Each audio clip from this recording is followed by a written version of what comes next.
It's August the 13th, 2025. I am at Joel Pearl, thejoelpearl.com on Blue Sky, and it's time to get in the weeds. A wonderful Wednesday, nice and sunny in Toronto. It rained like crazy last night.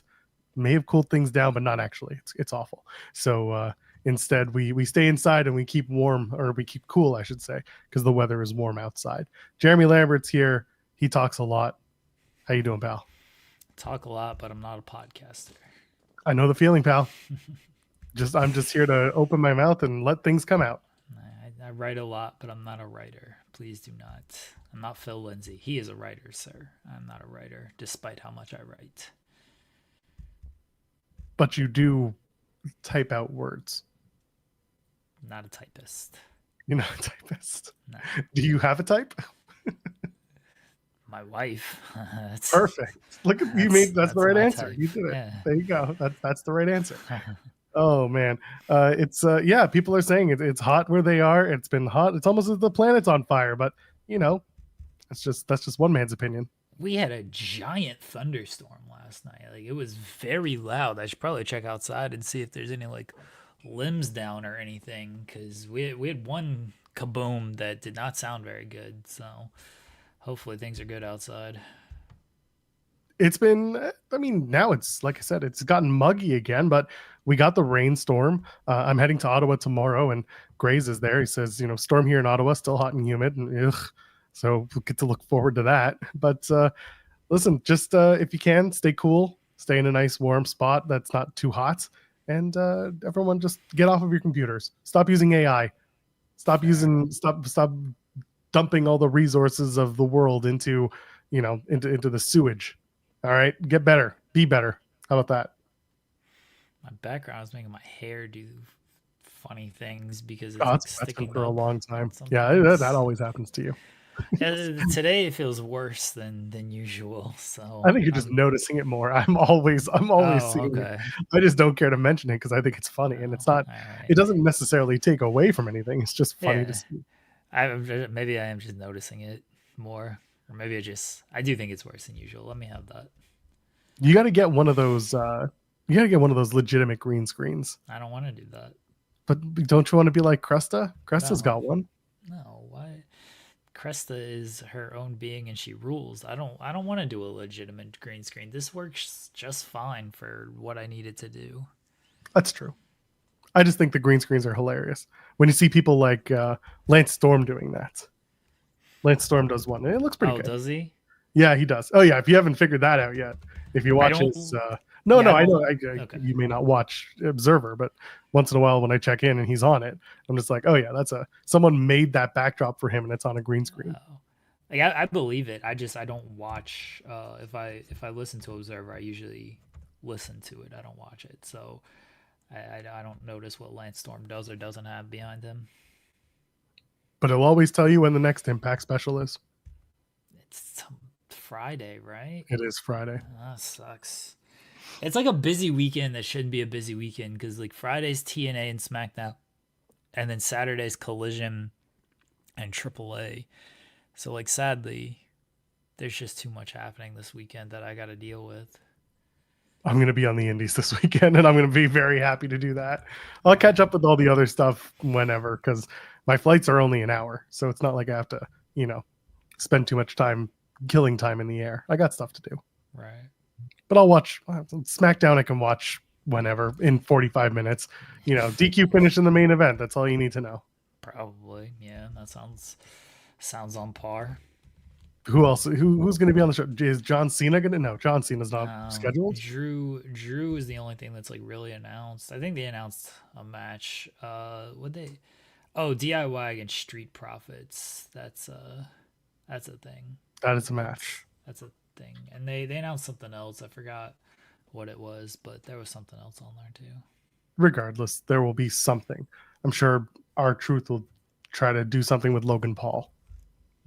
Maybe. Oh, they're absolutely going to do that now that I think about it. I was half joking, but it's like now that they've done the gas leak thing, I think they might try to do it. Maybe. I don't know if Logan Paul is going to be on the show. That's fair. How many weeks until Clash in Paris? 2 weeks? Yeah, it's August 31st. 31st. I'm just looking at the calendar. You got 3 SmackDowns, including one in Paris. Yeah, Cena will be on that one. Logan will, I assume, be on that one. I don't know if he's gonna be on the shows before then though. It's a Sunday PLE.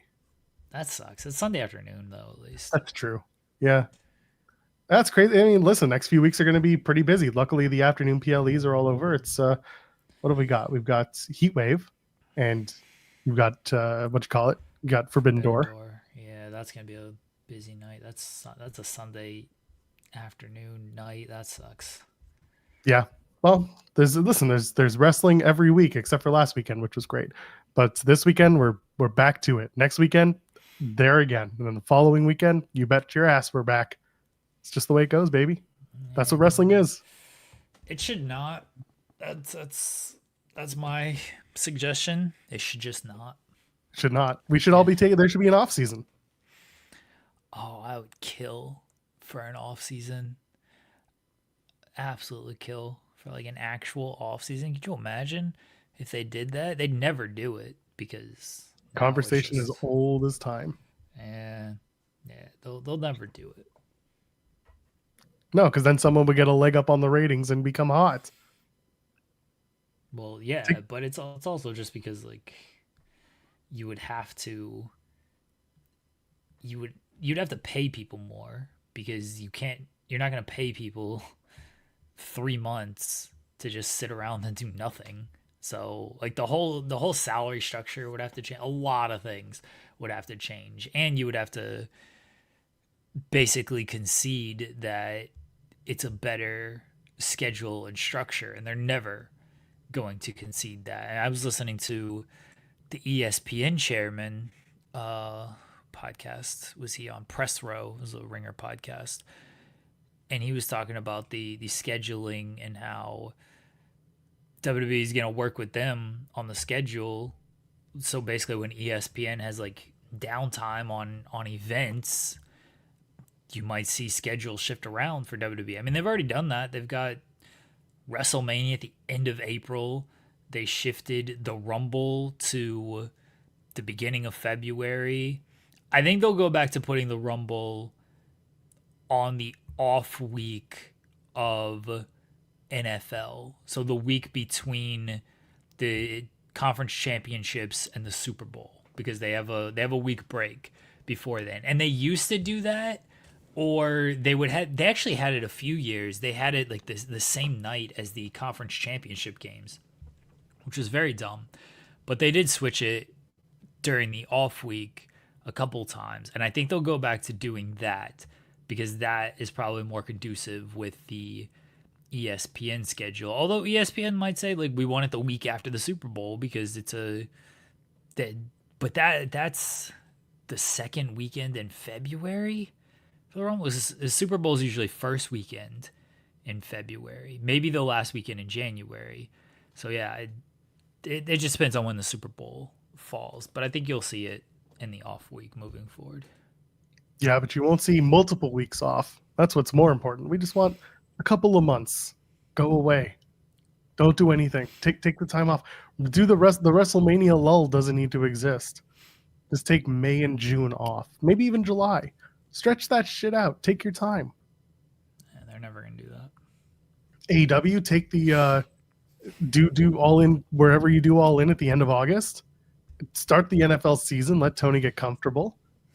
Come back for a strong finish to the year, and round it out. Everyone gets a rolling couple of months off. I like Ryan's idea. Just take a year off every other year. I'm fine with that. Let's do it. I'm fine with this. Let's just take every time available off. Let's do that. Oh my goodness. Can you tell that this is what wrestling has done to the people who have to cover it? This is what we do. We talk about when wrestling can take time off. It doesn't take time off. It's every day, Joel. Every day. The story never finishes. We have to finish the story, but the story never finishes. You know what else never finishes? Leaving a thumbs up on the video. Go ahead and do that. If you haven't already, get to it right now. It's time. We need the pyro. We need the value. We need your thumbs up. We need your support. We need your love. Where are you? Where are you, pyro? There it is. It always comes after the thumbs up goes there. Anyway, and while you're at it, you can subscribe to the channel. Those are your free options. Once again, this week, super chats. If you donate a super chat, any amount, not only get your question or statement read on the air, but this week, all of the proceeds go towards C4 Wrestling's Fighting Back event that benefits the Canadian Cancer Society. I will be there. That's why I was talking about flights and everything. I'm going to Ottawa tomorrow for the show that's on Friday. Looking forward to being there and talking to a bunch of people who are involved with C4 and the surrounding companies. So any amount this month, this week, any super chat, any amount gets you donated into that cause, which we very much appreciate. We actually already got one from Bugaboo Jones saying hooty hoo. And good morning, everyone. It's a hot one in Denver today. Stay hydrated. Yes, please. Keep drinking water. Don't be like me. If you're outside, have some water. Don't drink soda. Just stay hydrated. Get a lot of ice in you, too. Ice in your veins. Is it 7 inches from the midday sun, Bugaboo Jones? I'm not going to sit and wait for them to get into the bit and understand it. But I'll let you guys share that. Lawrence saying Transition King Joel Pearl. I saw that you got yourself a little heat stroke, Lawrence. Be careful out there. I've been there. It sucks. You don't want to think about too much about the heat. We got Love Dogs Avery sending us a super chat. Thank you so much, pal. And should we just jump right into it, for Christ's sake? Yeah. It's either that or we talk about NXT for a few minutes. That sounds bad. NXT was not very good. Man, that show, I say it every week, but like stuff happens on that show. You don't remember any of it. And most of the time it's just not very good. It's such a sugar rush show. It just exists. Yeah, it's hilarious. Like it's a hilarious show. But there's no like sticking with that show.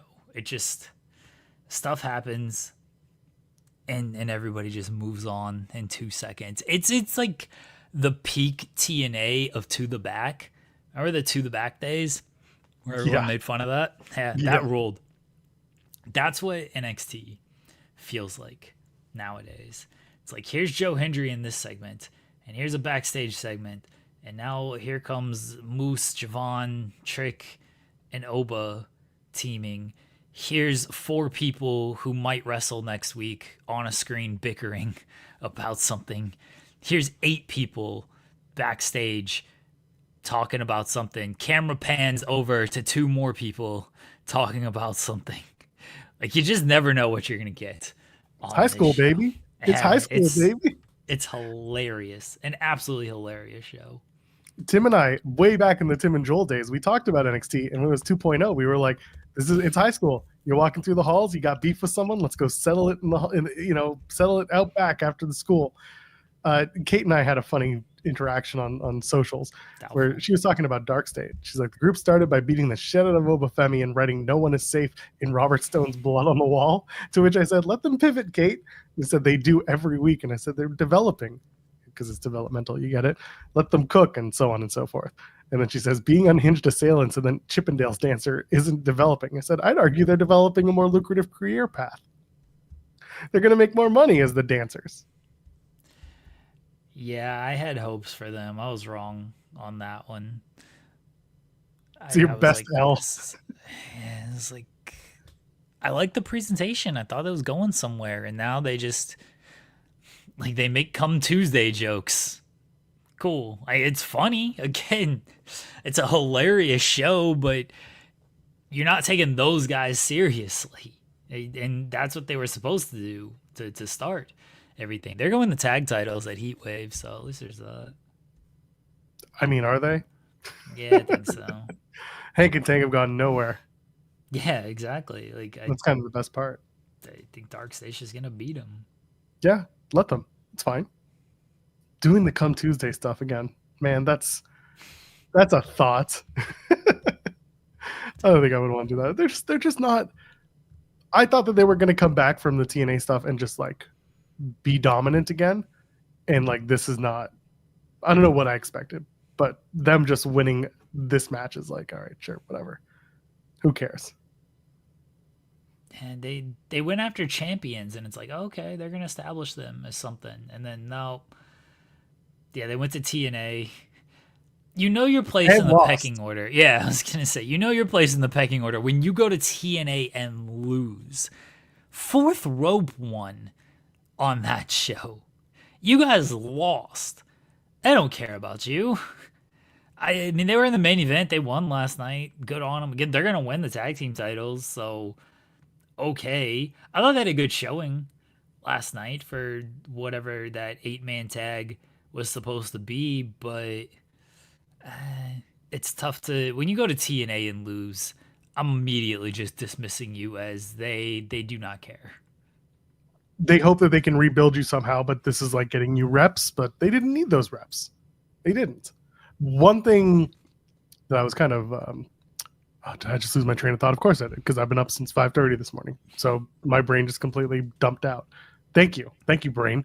No, well, the one thing I was thinking about with NXT was that they are kind of stuck in this really obnoxious place where they have a partnership with TNA, and they do Evolve, and they've got the LFG crew. So it's like, oh, and they've got an entire NXT roster to contend with. So like everyone keeps getting mishmashed onto each other's shows, and as a result, things just get kind of mucked up every week, and it's ongoing. But they don't have to do that. No, they don't. But I'm saying they think they do, and that just messes things up even further. Yeah. Oh, I'm with you. Like the TNA partnership has made things muddy because two of their the top 2 championships in TNA are held by NXT talent. So it's like, oh well, we gotta get them on the show.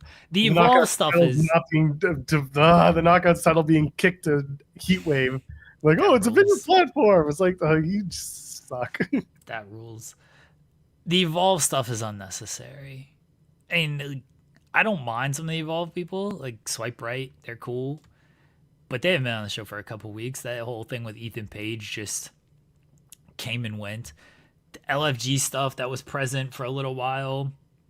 I mean, Jasper Troy, they're pushing him with Ricky, so at least they're doing something with him, and he now seems like a full-on mainstay. I mean, Tyra May Steele returned to the main NXT last night. We'll see if she lasts or not.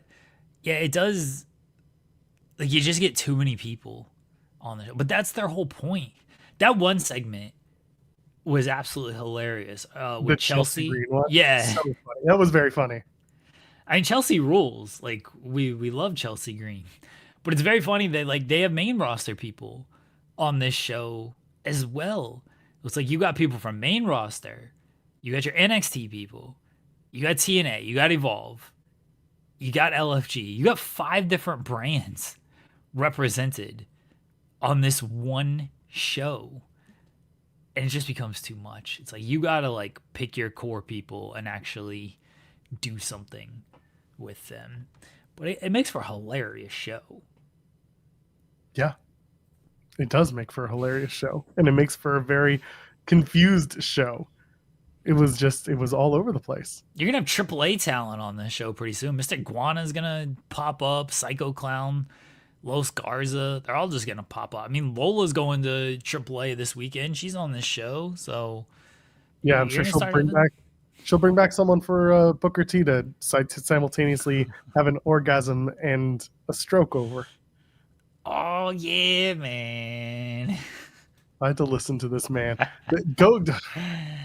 I don't know what was worse. It's every week. It's I'm a Latina, or him having a strokegasm the entire time she's on screen. Now that Stephanie Vaquer has moved up, I swear to God, it's only the female Latina talent that he just goes absolutely apeshit for, and it's move on, Booker. But because people were like, oh, but he got Stephanie Vaquer's move over. It's like, no, she got that move over. You doing that just made people horny for it. That's all you did, Booker, and you're not helping in the grand scheme of things. But of course, WWE's like, oh, anything is good. This case, he's just not good at this. But like I've said 1 billion times, they brought him in because on his podcast, he spent lots of time shitting all over NXT talent, and they said, we'd rather have you pissing from inside the tent outward than onto the tent. Took me a minute to get there, but you all understood what it was. They wanted him to stop. And so they brought him into the fold. Said, hey, you think you can do better? Have an announce position. Now look what we've got. Ugh. Ugh. Stop it. Booker's hilarious. He's absolutely hilarious. You are the problem. He just says shit. It's so funny.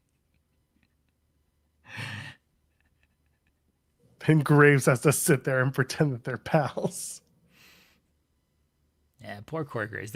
Now that he's on Raw, let's just take him off of this show. Like, why does he need to be on this show? No. Keep him there. Keep him there so that Booker says less. I mean, fair, but he doesn't need to be on this show. That's just a lot of traveling for him. It doesn't seem, great.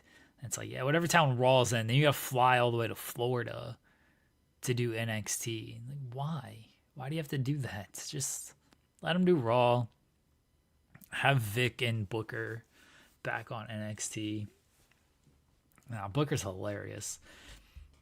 He just ad-libs everything. Like, he adds like nothing, which is why it's so funny. Like, he adds nothing to these shows, but he just pops himself. You want to talk about a guy who just talks a lot, not a podcaster. That's the guy. Oh, I just can't. I love his what the hell? That's when somebody wakes him up from his 2-hour nap. Oh, what the hell?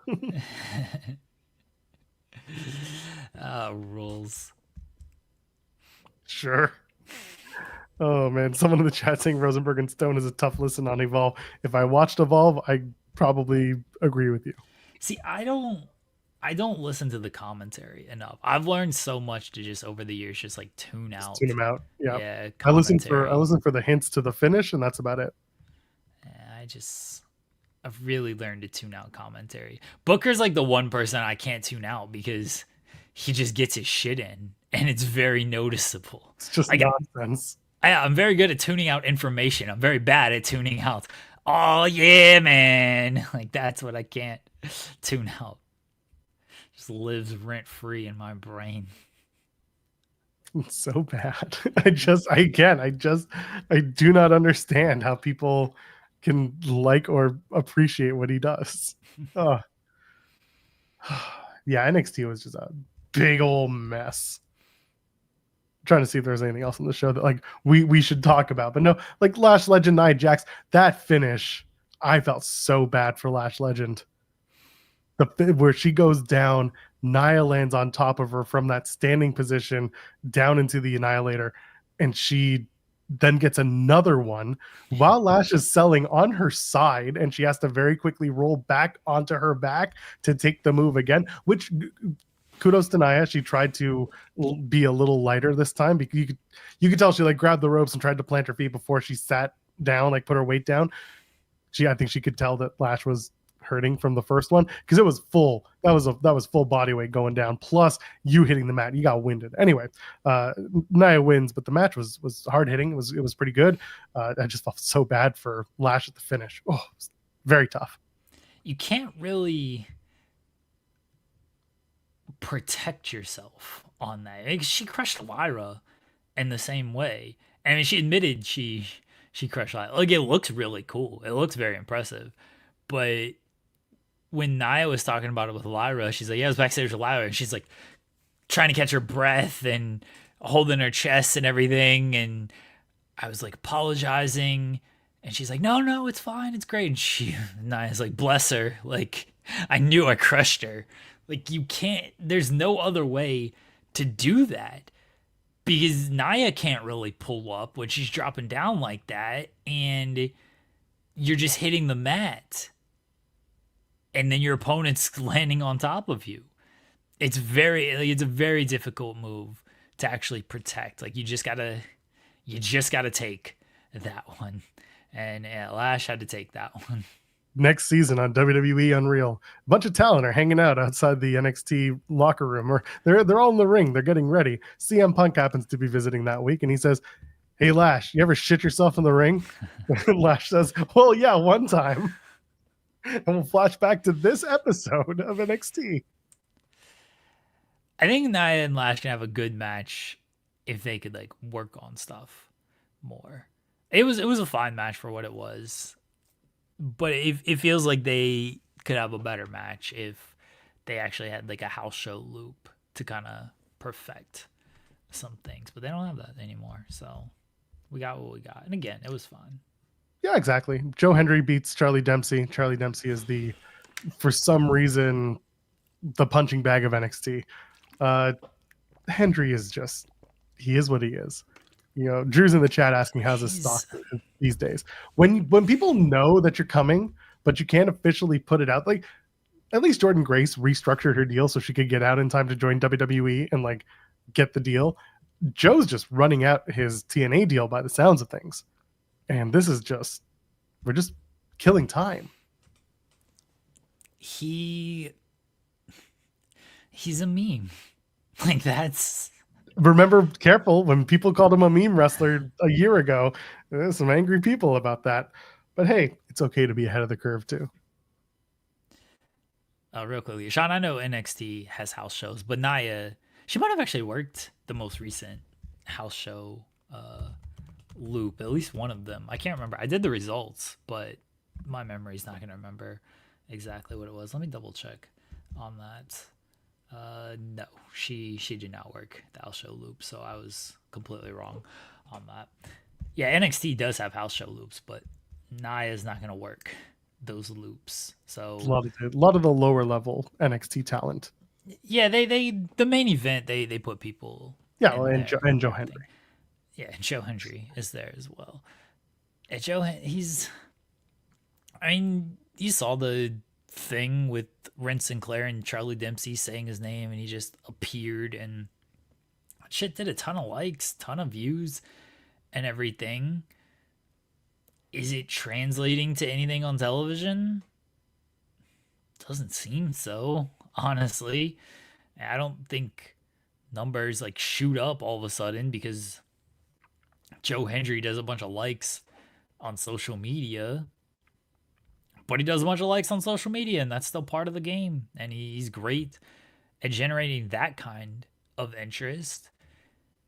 He's a guy who can appear. Then he gets in the ring, and his matches are what they are. And they're not great. Like, they're fine. He's a fine wrestler. I don't know how much lasting power. I mean, no, I take that back.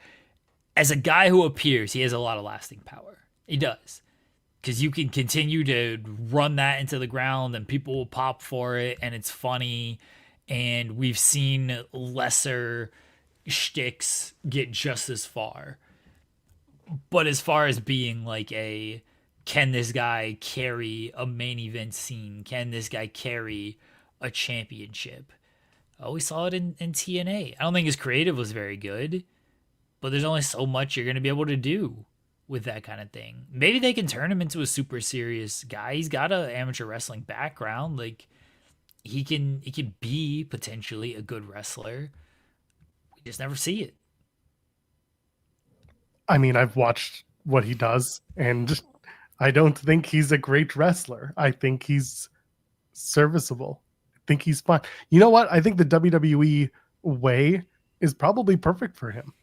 He can do these viral moments, which is all they want. Yeah. And like, this is hilarious because Delay Gratz hits it on the head. He's like, wait, in kayfabe, Joe Hendry was inside a fridge waiting to hear his name. And it's like, yes, you throw all logic out the window. And that is the Joe Hendry character. When he was in TNA and they were doing the stuff during the pandemic, his segments, he was a heel being presented as a babyface. And I talked to him about that. And he's like, oh, you got to go with what the people see you as. And it's like, well, the people saw you as an asshole because you were stealing money and getting women who were not your partner pregnant while the woman was with her other partner talking about their pregnancy. So like, you're not a good person in these segments, but for some reason people thought you were because you were hokey over the top.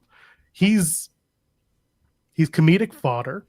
He's mid-tier, and but he's popular. I'm not going to take away the fact that in the smaller pond of TNA, him and the Hardys are the top sellers. They are the draws. Santana is moving up quickly.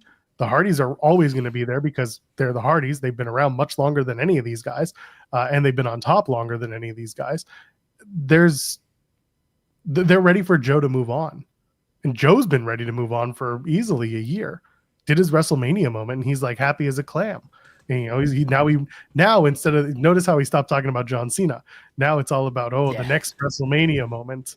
You know, now it's about the next WrestleMania moment. Sure, get your WrestleMania moments. As long as you get paid, go ahead. I don't think he's the most amazing wrestler in the world. Other people have compared him to Cross in this whole, you know, conversations about Cross and his contract, and he has a character that people like. He's got a presentation people like. Wrestling wise, he doesn't do it for me, but if people are behind him, I understand why. And I've been covering him for years at this point. Joe Hendry has some lasting power too with this stuff. Like, he's still, again, going viral with all of these memes, but how far is that going to get you on the television show? To use the Cross conversation, he's going to be on Hawani's show later today, which should be interesting.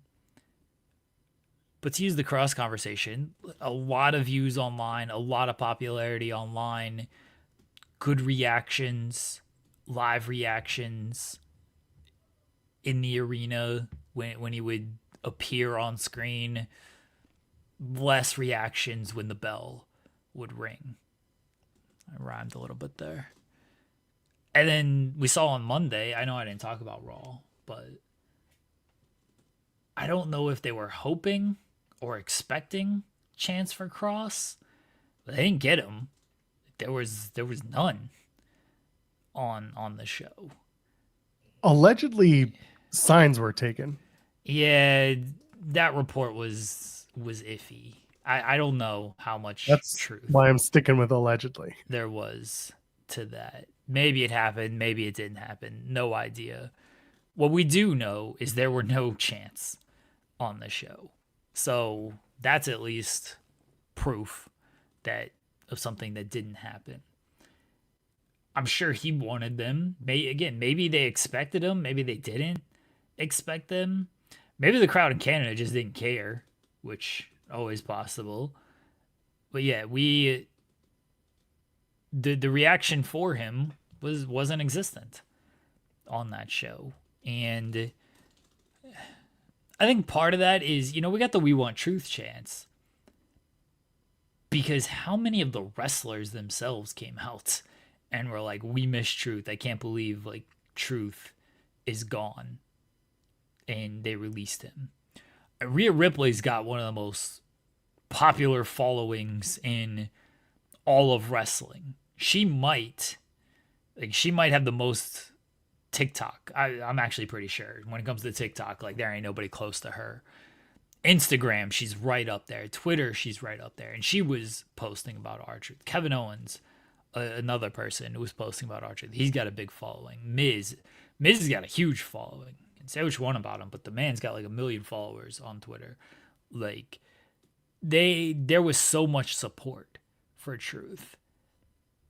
And Cross, maybe because it was an expected thing that his contract expired and everybody knew, and he played into it so much that nobody posted anything. And that's not to say like he just wasn't as well liked as Truth. It's just to say it was way more known that his contract was coming up compared to Truth. Truth was a very big shock. And Truth, to his credit, framed it as he was released. And so that was going to hit a little bit more than, hey, my contract expired and they decided not to renew. I think he would have gotten a very similar reaction online from his peers if he had posted, WWE decided not to renew my contract, I'm out. But when he says I'm released, people are like, wait, you fuck off with this. Yeah, you fired this guy? Yeah. The misconception runs in his favor in this case. Yeah. But there was no reaction from Cross's peers with it. There were a few people who posted stuff, but it was mainly people outside the company that's like, oh, okay. My point is the reaction Truth got online from his peers enhanced what the people online and then the people in the crowd saw, where yeah, Cross does a good bit of traction online, but it wasn't as blown up as Truth was. Being told that I'm not a fan of Joe Hendry. Here's the reality of it. It's not that I'm not a fan of Joe Hendry. Debatable. I have over the times become less of a fan.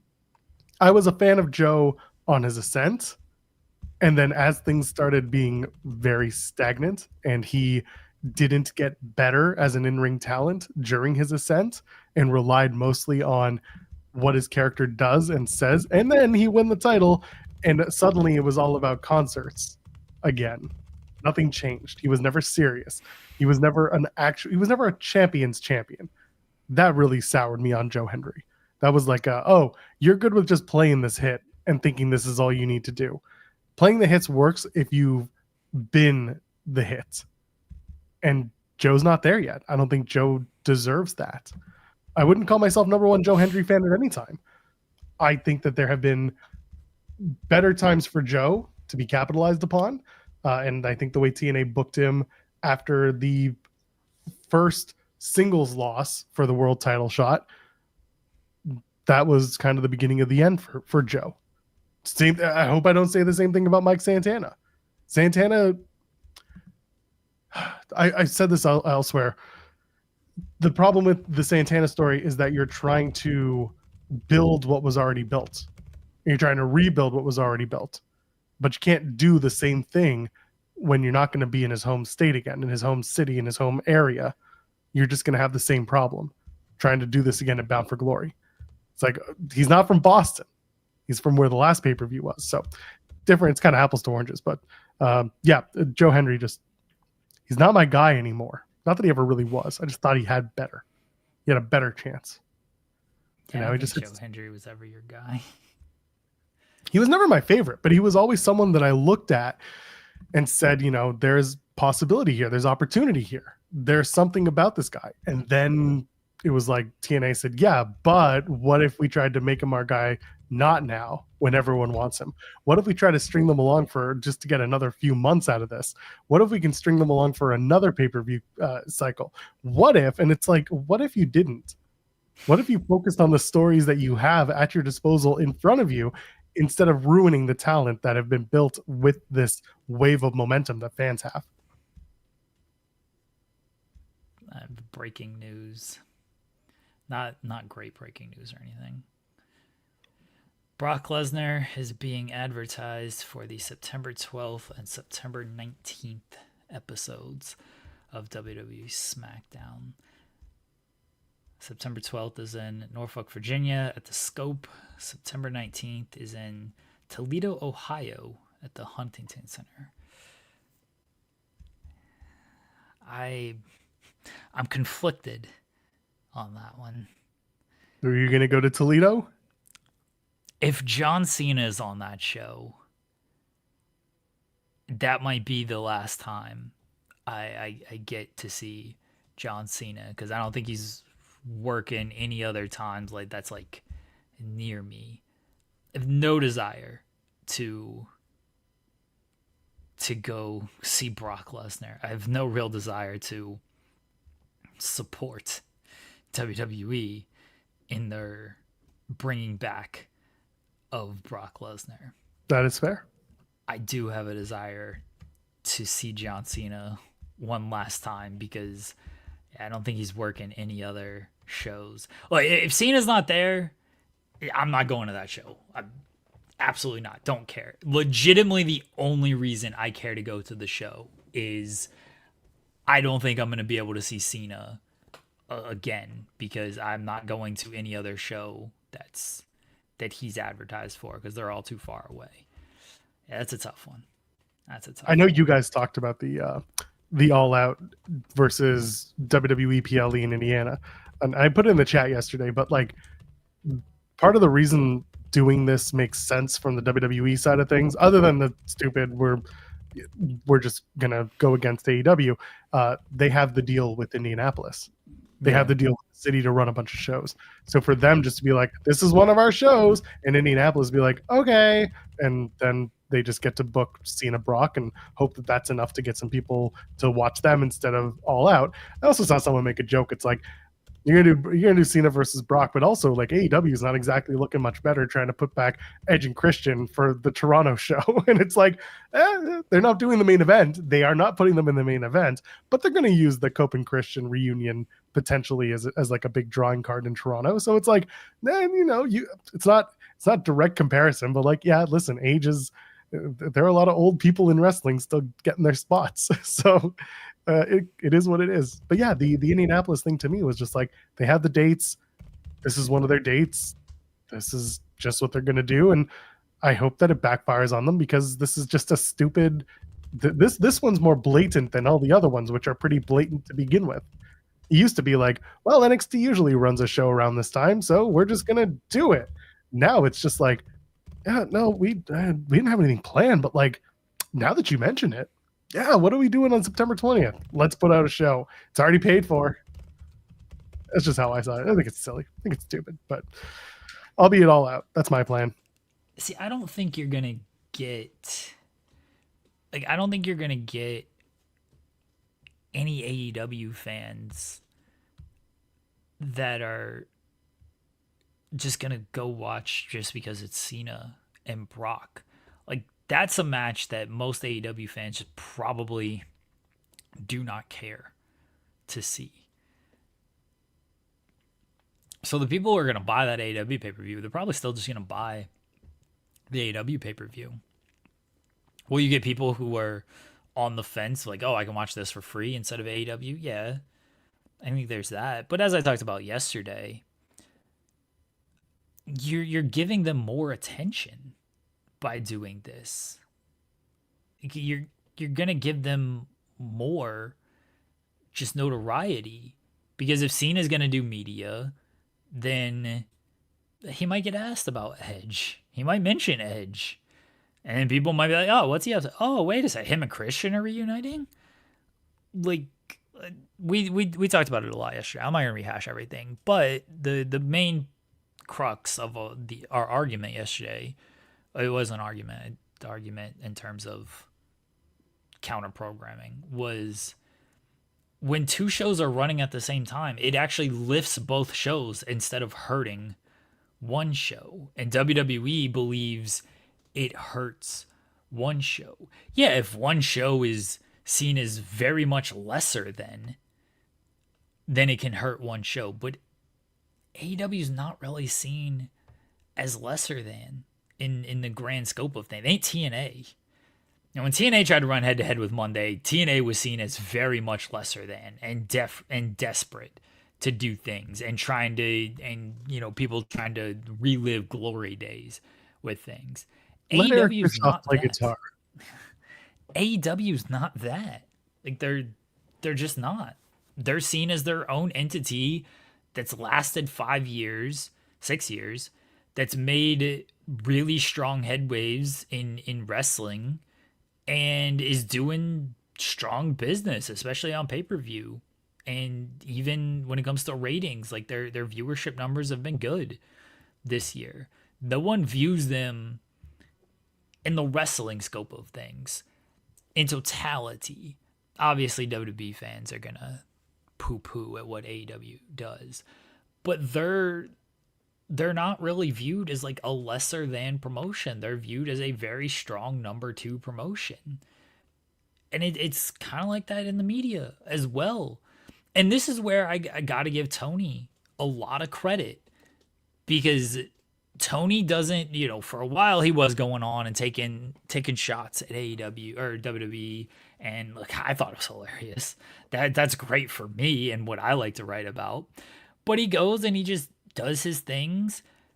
Tony's gotten very good in the media of just talking up his product and explaining why you should watch. And Tony has cachet in the media. This ain't Eric Bischoff, again, trying to live glory days with things. This ain't Dixie Carter trying to just go out there and pretend that she knows what's going on in the world of wrestling. And Dixie was tapped in to a certain extent, but one, it ain't like Tony. Tony's very tapped in, very knowledgeable, and Tony's got cachet with being involved with the Jaguars and Fulham as well. The media looks at Tony and is like, okay, he actually knows what he is doing. And Tony knows how to navigate that stuff. And he does a much better job at it now than he used to do. Again, when he used to do it, when he would take the shots, it was hilarious for me. But now he plays a little bit nicer with things, and I think that's working out more in his favor. One of the smartest things AEW did from a business perspective was when they hired the head of HR, head of PR that they got, who was a former WWE head of PR. And that guy very much saw that the best way to handle things is what you're seeing now. Take a shot once in a while. There's nothing wrong with that. You can do it. Listen, WWE takes shots all the time at AEW, whether they do it directly or indirectly. If it's counter programming or saying something in media, they do it. Tony has the chance to do it too. He does it on a different kind of plane than he did before. He took the wrestling message board shit poster gimmick that he has. It's not even a gimmick, it's a reality for him. And like he dialed it back a bit, which I thought was very smart.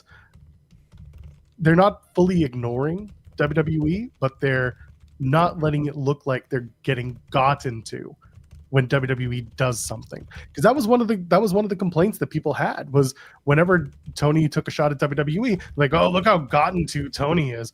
And like there's reason to believe that. But at the same time, that's not what Tony was about. It was just Tony wanted to blow off the steam that he had and made the comments that he did from time to time. So I'm not going to sit here and be like, oh my God, Tony's the best ever. No, but I think that it's worth mentioning that there has been a pullback from Tony's side to be a more just to present himself differently when it comes to media, and I appreciate that. Vol sent a super chat saying WWE is doing all of this just to control the media cycle that they already control. At some point, maybe not this time, Streisand effect might come in. And this is a good point, because this was something else that I mentioned. It's they have the SEO control, and if they're running a show at the same time as All Out, then there is a possibility that AEW's show is lessened in terms of press than whatever WWE is doing, especially when they're using two heavy hitter SEOs like Brock and John Cena. However, some outlets might add in AEW All Out is also tonight, featuring Edge and Christian versus The Revival, or Edge and Christian versus Bobby Lashley and Shelton Benjamin and MVP, three former WWE superstars formerly known as the Hurt Business, now known as the Hurt Syndicate. So like there is a possibility that there might be some backfiring there, but they do control the SEO at this point. It's just the way it is. I anticipate what we've already seen. AEW is going to keep doing what they're doing as long as they're focused on putting on good shows that make sense and have some story build to them. People will follow and people will draw it. And as long as Tony and other wrestlers are willing to be accessible to media, to be friendly to media, which is something WWE certainly doesn't want to do right now with certain outlets, then AEW has an opportunity to gain a lot of goodwill that they either haven't had or may have lost over the last few years. And that's a good thing to have. So they're in a pretty prime position if they choose to continue building upon what they've done so far this year. And I hope they take advantage of it, because that means more money, which means more money for the wrestlers, which means more opportunities and blah, blah, blah, blah, blah, and more content. And then we all just say, take a year off or something. I don't think outlets are going to, well, depending on the outlet, but Variety's not going to write like watch. No, they're not. It's more like the us outlets is what I'm getting at. And we're not huge SEO drivers, but the point is, it's like there could be at one point though a wrestling fan who works for People of Variety, whatever, like top tier, whatever, who puts that line in their article. You never know. Wrestling fans are everywhere, and it's unfortunate. Yeah, that's the whole point. But even if like they don't put that in the article, let's just say you Google John Cena, you might have something pop up that's AEW related, because AEW is going to be doing a bunch of media and AEW is going to be running a show that week as well.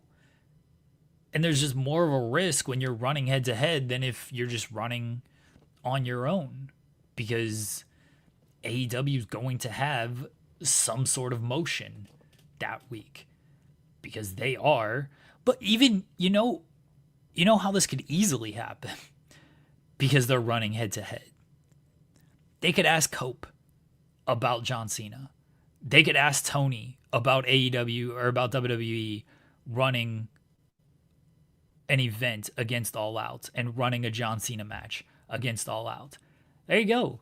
You Google John Cena, you get Tony Khan being asked about John Cena. You get Cope being asked about John Cena. Oh, wait, AEW is running a show? Like, you're just giving them attention off of that. And you would think they would realize that.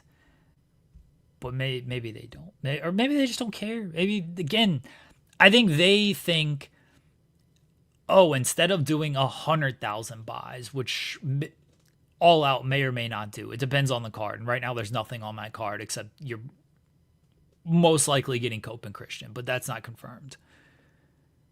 Instead of doing 100,000 buys, if they do 80,000 buys, we won. We took 20,000 buys from them. So we won. That's how they view it. That's how they're going to view a win. But I don't know how much hard evidence there's going to be that like they took 20,000 buys. Maybe it was just always going to do 80,000 buys. You actually didn't do anything. Maybe it was going to do 60,000 buys and you actually gave them 20,000 because people decided to check out the show because they could watch your show free the next day or after it aired and they wanted to watch AEW live. Like, if they have that hard evidence, fine. And I assume they're going to have it more than we will. But it just seems like a pointless war to even fight. I do not disagree with you. But here we are. Get ready for All Out versus whatever show they're going to call it. September 20th. Potentially Bad Blood. Potentially Bad Blood. Speaking of Bad Blood, you got your finger on the button? No, but hold on. Put your finger on the button, pal. You ready? Okay. Yeah. Volop sends a super chats. Vanilla Fumble. I'm vanilla, baby. Is what we call this thumbnail. Thanks for the VKM jump scare troll. That's on me. That is on Jeremy. I did go. Yeah, take that. We went with the what thumbnail should we use because NXT certainly wasn't giving us anything, and it was in the grand scheme of things a fairly slow news day. And I sure as shit wasn't gonna run with the bully busted open. You know, everyone's being worked by the dirt sheets, brother. Yeah. Exactly, because I don't care. So instead, we watched the TMZ-Hogan doc, and Vince McMahon was very heavily featured throughout in what was his first public appearance since it's been a while. Since his ousting?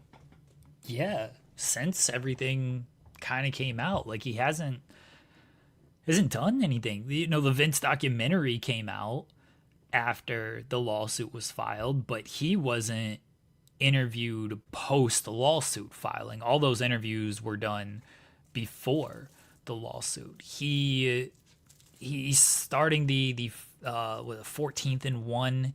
Like, they filed a bunch of trademarks for that, but he hasn't done any public appearances. He was at Hogan's funeral and photos were taken of him, but this was his first certainly like speaking about anything. You know, he's not in the public eye with everything until last night. So yeah, I apologize. Certainly don't want to use Vince as a thumbnail unless it is a major break in the lawsuit or major lawsuit news that needs to be talked about. But I watched the documentary last night. I covered the documentary last night. It was kind of more topical than NXT. I don't like Vince. I think he should be in jail. I hope that's where he ends up. But it's a talking point when he is heavily featured on this documentary and is back in the public eye for the first time since the lawsuit. was filed. And no, there was no mention of the lawsuit. There was no talking about the lawsuit. TMZ had him for however long they had him. I'm sure he wasn't going to give them any comment outside of I didn't do it, but I don't even know if they asked him about it to use for an article that wasn't about the documentary. But yes, it's still a talking point that he appeared at all. So yes, that's, you can blame me for the thumbnail. I'll take full on that because I thought it was the biggest talking point of the day. I also don't think that you should be blamed for it at all. But that's, again, I don't think people are blaming me. I don't think it's a blame thing at all. You're talking to the super chat. Yeah. Coming. I know it's not. You're not talking to Volib. You're talking to the idea that a super chat blames anyone for anything. You're taking the blame in this case. Yeah.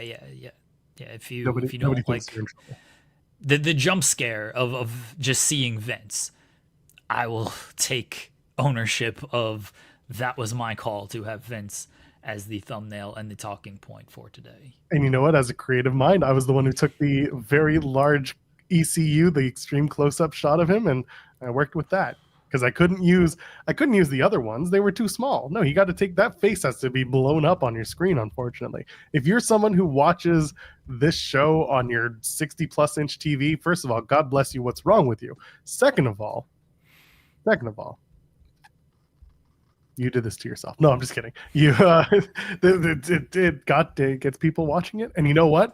I don't think it's bait. I think it's definitely not clickbait, but it's certainly conversation. And that's what it is because, like you said, Vince making his first public appearance since the lawsuit, since the ousting from WWE the second time.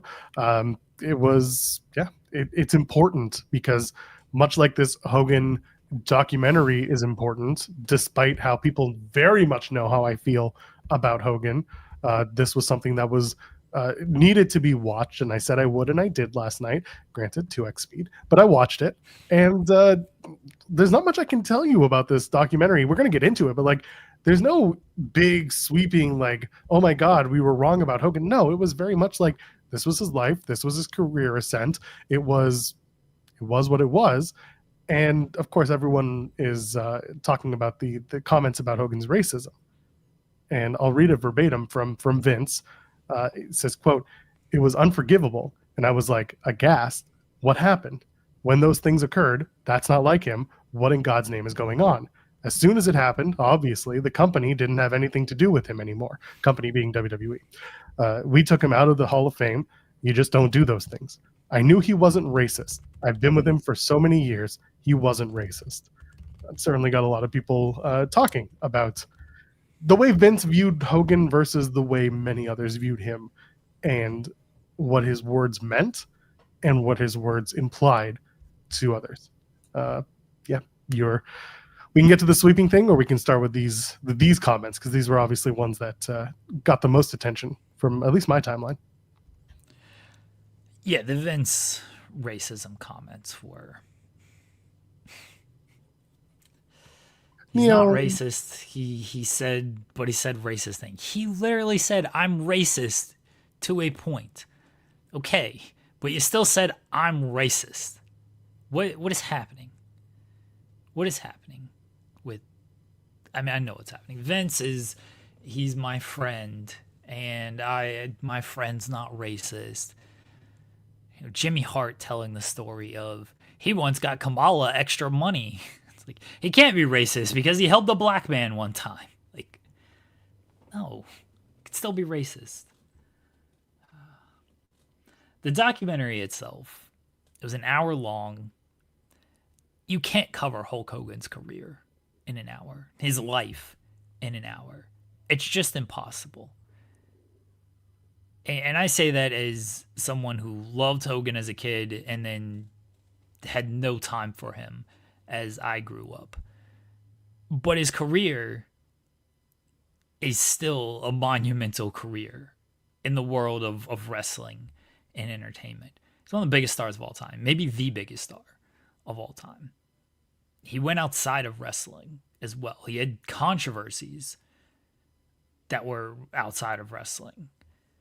You can't cover all that in an hour. This felt like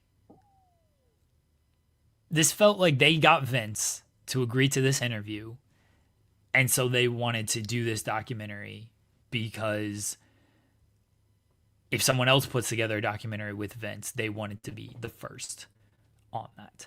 That's what it felt like. You didn't learn anything new about Hogan from this. You got on the record comments from Vince McMahon, and that was the selling point of this documentary. And for that, I guess they accomplished what they wanted to accomplish.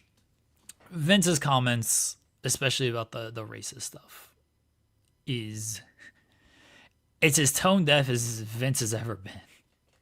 And he's been tone deaf on a lot of things. It's not surprising because he's also a terrible person who has allegedly done terrible things.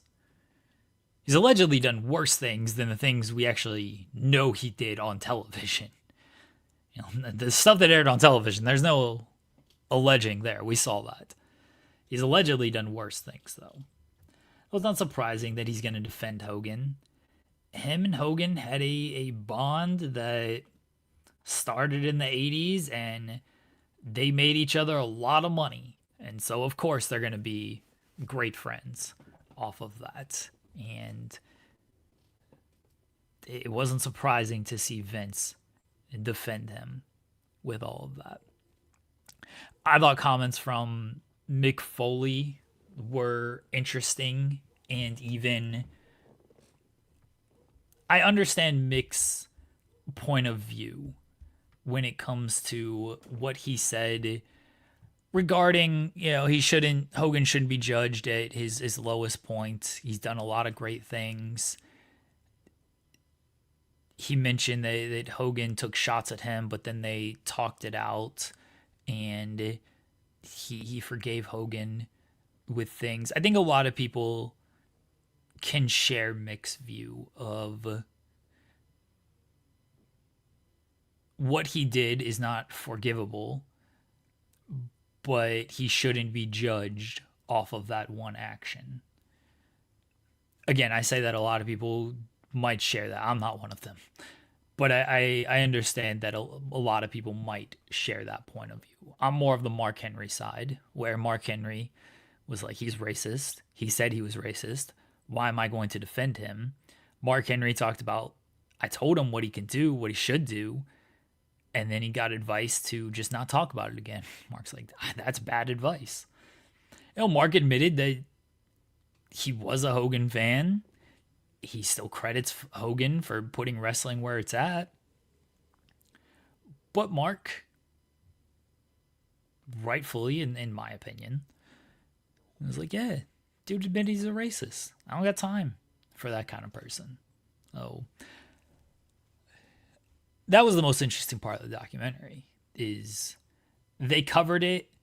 Was it to the detail it could have been covered? No, because you weren't going to cover anything into the detail it could have been covered in an hour with everything Hogan has done. Like, they didn't touch on, honestly, they breezed through his wrestling career. Like, they breezed through the entire 90s. And then even the comeback. They talk about the rise of Hulkamania in the 80s. And they talk about the Rock match. Those are the main topics that they get to when it comes to wrestling. They breeze through the NWO stuff.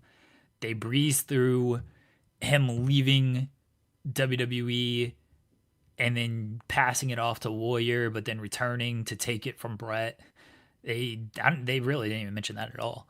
They breezed through him just joining WCW. Bischoff wasn't interviewed, which you probably got to get Bischoff. Like, if you're going to do a Hogan documentary in a full scale, you got to get Bischoff on something like that. Yeah, I was going to point out. So first of all, like, it was a 1 hour doc, but it was a TV doc. So it was 42 minutes because you had to insert commercials. So that's already put you on a time crunch. Mark Henry, Charlotte Flair, Vince McMahon, Jimmy Hart, John Cena, Goldberg, Dave Meltzer, Mick Foley, and for like 3 seconds, Lyra Valkyria, which I told Jeremy was hilarious because it felt like they said, we need someone new and upcoming who can say something, but also we can just recycle that line, because she gave the most like reusable line. Like she was fed a line that was then used for this documentary. Was Cena mentioned? Was he part of Cena it? was mentioned. He had a he was in there for a second. He had a I'm pretty sure, because I remember him in his suits, in his gray and black suits, saying something. He I was a wasn't blinking and heavily missed it. if he, yeah, like if he said something, it was early, and I'm almost certain that Cena had a quick. Without him, like we don't have what was doing. They did Maybe it was like Goldberg talking about Cena and Rock, and Cena flashed over at that point. Maybe okay. that's what I'm thinking of. They did a super cut of like a lot of wrestlers. I swear, like Raquel and Roxanne were there, and just it was a quick, again, super cut where they very much filmed backstage. Hey, can you send in something nice about Hulk Hogan? And they were like, Hulk meant a lot to the wrestling industry, and it was just bang, bang, bang, bang, bang, and that was that. Yeah, Alexa was talking about WrestleMania 35, which was the hosting. most like. By the way, which was like the way she, maybe she was trying to be nice about it, but like the way she spoke about it to me was very much a, yeah, this old bastard had to get his shit in and lied to us, even, before and after. But it was very much delivered in a Lexi wink and a nod, like, I know what this was, but he was here. That's how it came off to me. Maybe she was trying to be legitimate, but it came off as like, this guy was kind of a dickhead. Yeah, that's how I took it too, which is very funny. She's like, we were back and we were talking about one thing, and he's like, I'm gonna hit this pose and then this pose and then this, and then we got out there and he just did a whole bunch of different poses. I was like, oh, he's feeling it. He's in. I was like, caught up in the moment. Yeah. To me, that's nice. Like, piece of shit. Yeah, so you're right. Of course, the person who reminds us about it is Alexa Bliss Gamer. Bless you. Yeah, and just, you're right. So there were a lot of people who were omitted, or maybe they just couldn't get them in time. That's the other thing, is this was done on a very short turnaround from the time Hogan died, which TMZ were the first to put it out there, right? They were the first ones to have the news. Yeah, they made sure they showed you of them breaking the news as well. Like the documentary opens with their newsroom learning that Hogan has died, and then how they handled that, which was, oh, run the story. I got 170 words, and then that's that. No, Dave was on the documentary. He was there. Yeah, he was there. He wasn't there for long. Yeah, but he had a couple of talking head segments. Like he was there just as much as, honestly, like Goldberg. I remember hearing Dave just as much as I heard Goldberg. So the main talkers, Vince was the main narrator of everything. Yes, Stallone, Stallone is another one. But like this again, why Vince is part of the thumbnail today is because he was very much front and center to the narrative of this documentary. He was everything to the narrative of this documentary. I don't think there was a single segment that didn't have Vince talking. Do you think, this is me putting on my tinfoil hat, do you think, sorry, I'm going to get my throat cleared. Okay, Sylvester Stallone, not Frank Stallone. Frank Stallone, Sylvester Stallone. Do you think, again, tinfoil hat, that Vince reached out to TMZ and said, I'm not being featured on any, not saying flat out, I'm not being featured on any of the other stuff, I want to be here? Or do you think he said, I want to talk about Hulk, let's do a documentary, like let's do something? Do you think maybe this was Vince putting it out there? Is there a possibility that Vince was just like, I need to talk about Hulk and no one wants to listen, so I'm going to make him doing this thing? I think there's a very strong possibility that happened, because again, this whole documentary felt like, we got Vince, that's all we need. We don't need it. We don't need to do anything. And that's why it's so rushed, because it's less than a month after he died, and it's a 40-minute television documentary. But they got the main guy for all of this, the guy who doesn't do any of this media stuff anymore, for good reason, because he should be behind bars. But that's why it felt like that's why they did it. And then it was like, okay, well, who else can we get around Vince to fill in the rest of the narrative? And they got Stallone, they got Goldberg, they got Mark Henry, so they could try to tell the other side of things. They got Foley, and those were the main other narrators in this documentary. And then they had old clips of Hogan and everything. But yeah, it definitely felt like Vince potentially reached out and was like, "Hey, I want to talk about Hogan." And they're not going to turn that down. Obviously, they're TMZ. They're not going to be like, "Well, can we ask you about this?" They're just going to be like, "Yeah, sure. We would love to have you talk about Hogan." And like Harvey Levin and Vince had a relation, not they have a relationship of sorts over the years. So like it's not out of the realm of possibility that they've kept in touch, and for all we know, they were in contact when the news broke or whoever made that call. It's to me it just felt like Vince is very heavily involved in this. He hasn't been involved in anything else, Hogan, despite being the guy who takes all the credit for Hogan and did everything with Hogan in WWF. Why wouldn't he try to make this his one space to do it? And it's a Fox venture, so of course he'd be there. Yeah, well, TMZ, like they air their show on Fox and stuff. TMZ has a long-standing relationship with Fox. Isn't TMZ owned by Fox? Potentially. They are. TMZ is an American entertainment-focused news tabloid organization owned by Fox Corp. There we go. When did they buy them? Go ahead. I don't think it was Ryan saying you think this was done with the caveat that TMZ will do a sit down with Vince down the line. I don't think there was any caveat to it. I think it was one of them reached out to the other and they were clearly both happy to do it because, as I've said, this documentary, based on how quickly it was put together, felt like we got Vince. We don't need anybody else. Nobody else is going to get Vince to this level this quickly. And if they do something later on, then okay, I hope the right questions are asked, but that's probably not going to happen. Maybe Vince will, use TMZ to control his narrative when it comes to the lawsuit, which isn't, fully out of the realm of possibility. They've been reporting on the lawsuit as well from time to time. Fox, by the way, bought TMZ in 2021. So there you go. They've been under the Fox banner for 4 years, almost 5 now. Yeah. Yeah, the documentary was what it was. It was a march through his career, mostly in the ring, and then the last 2 segments were it was you could tell. So it was 4 segments long, right? You had the early years of Hulk and wrestling, then the rise to Hulkamania, then the movies, and then the racism and the legacy. The legacy was like the very last of it, and like I didn't feel any differently. I kind of came out expecting what it was, which was Hogan was a complicated man, and he said some things, but he's not this thing that you think he is. And it's like, well, no, you can't really. I mean, not gonna change my mind, but TMZ was going to do what TMZ was going to do, and that was put together a 45-minute, Hulk retrospective on something that is not a 45-minute retrospective. John Pollock put a multi-piece Hulk Hogan retrospective together. Dave Meltzer wrote a 15,000 word, sorry, what's the word? Not eulogy. Oh my God. What's the word? Someone dies. You write about their biography. Do you have the word? Do you know the word? Because I got nothing. No, they're just dead. All right.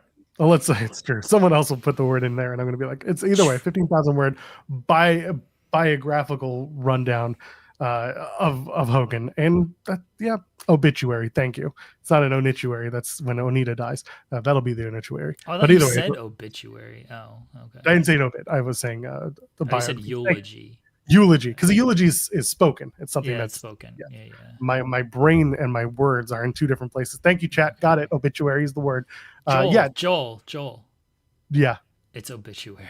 Thank you, Jeremy. 15,000 word obituary, which you can argue he probably had in the can, 10,000 of it up until his dying days. Yeah. I think so. That's not a knock at Dave. That's just any journalist worth their salt has put this together already. Yeah, that's how a lot of news reports. I mean, you've seen what was a 30 Rock bit right? Where somebody dies and Tracy Jordan and Jenna, Yes. and they like already got like the canned footage of what they're gonna air when they die, and Tracy's like, this can't be my obituary, like this can't be like what I'm remembered for. And then Jenna just doesn't have one at all. She just has like the graphic, and so she's like, I got to do something memorable to get my own like the obituary on the news. But this is how legitimately how like news companies are ran. Like when our old people, they kind of they pre-write the story.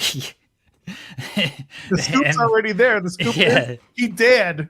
So yeah, you may as well just get. you know he's gonna die at some point, so you pre-write the story, and then when they pass, you just fill in the information and update it if you need to. But that's typically how a lot of obituaries work. Is they are pre-written for famous people. The Roger. What a great show! I missed that. Yeah, so this documentary was, I wouldn't say go out of your way to watch it. I would just say if you want to see more Hogan death stuff, then this is one of them.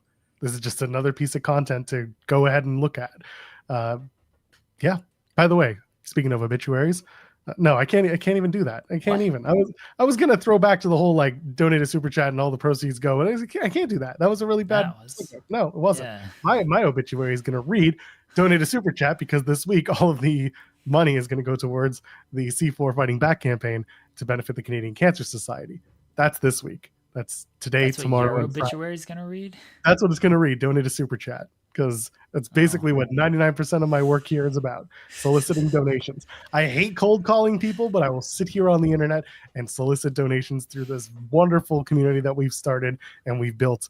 And we appreciate everyone who does because, again, this week, it all goes towards the Canadian Cancer Society, something that is very near and dear to my heart, and an event that is this Friday. C4 is Fighting Back, another event that I'm very much looking forward to attending, and again, has a place in my heart as someone who, like many, unfortunately, have dealt with family, friends, close relatives who have dealt with cancer. This is a big one for me, so appreciate it.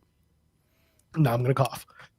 here lies Joel Pearl, loving husband, hit his kid with a fridge door. Please donate a super chat to cover the cost of this funeral. Pretty much. And but yes, Graves was mentioning the Mystery Wrestling Crew. They set the world record for the longest match. It finished up as you and SP3 were on the air yesterday. 21 hours and what, 50-ish minutes, almost 22 hours. It's ridiculous. Very well done.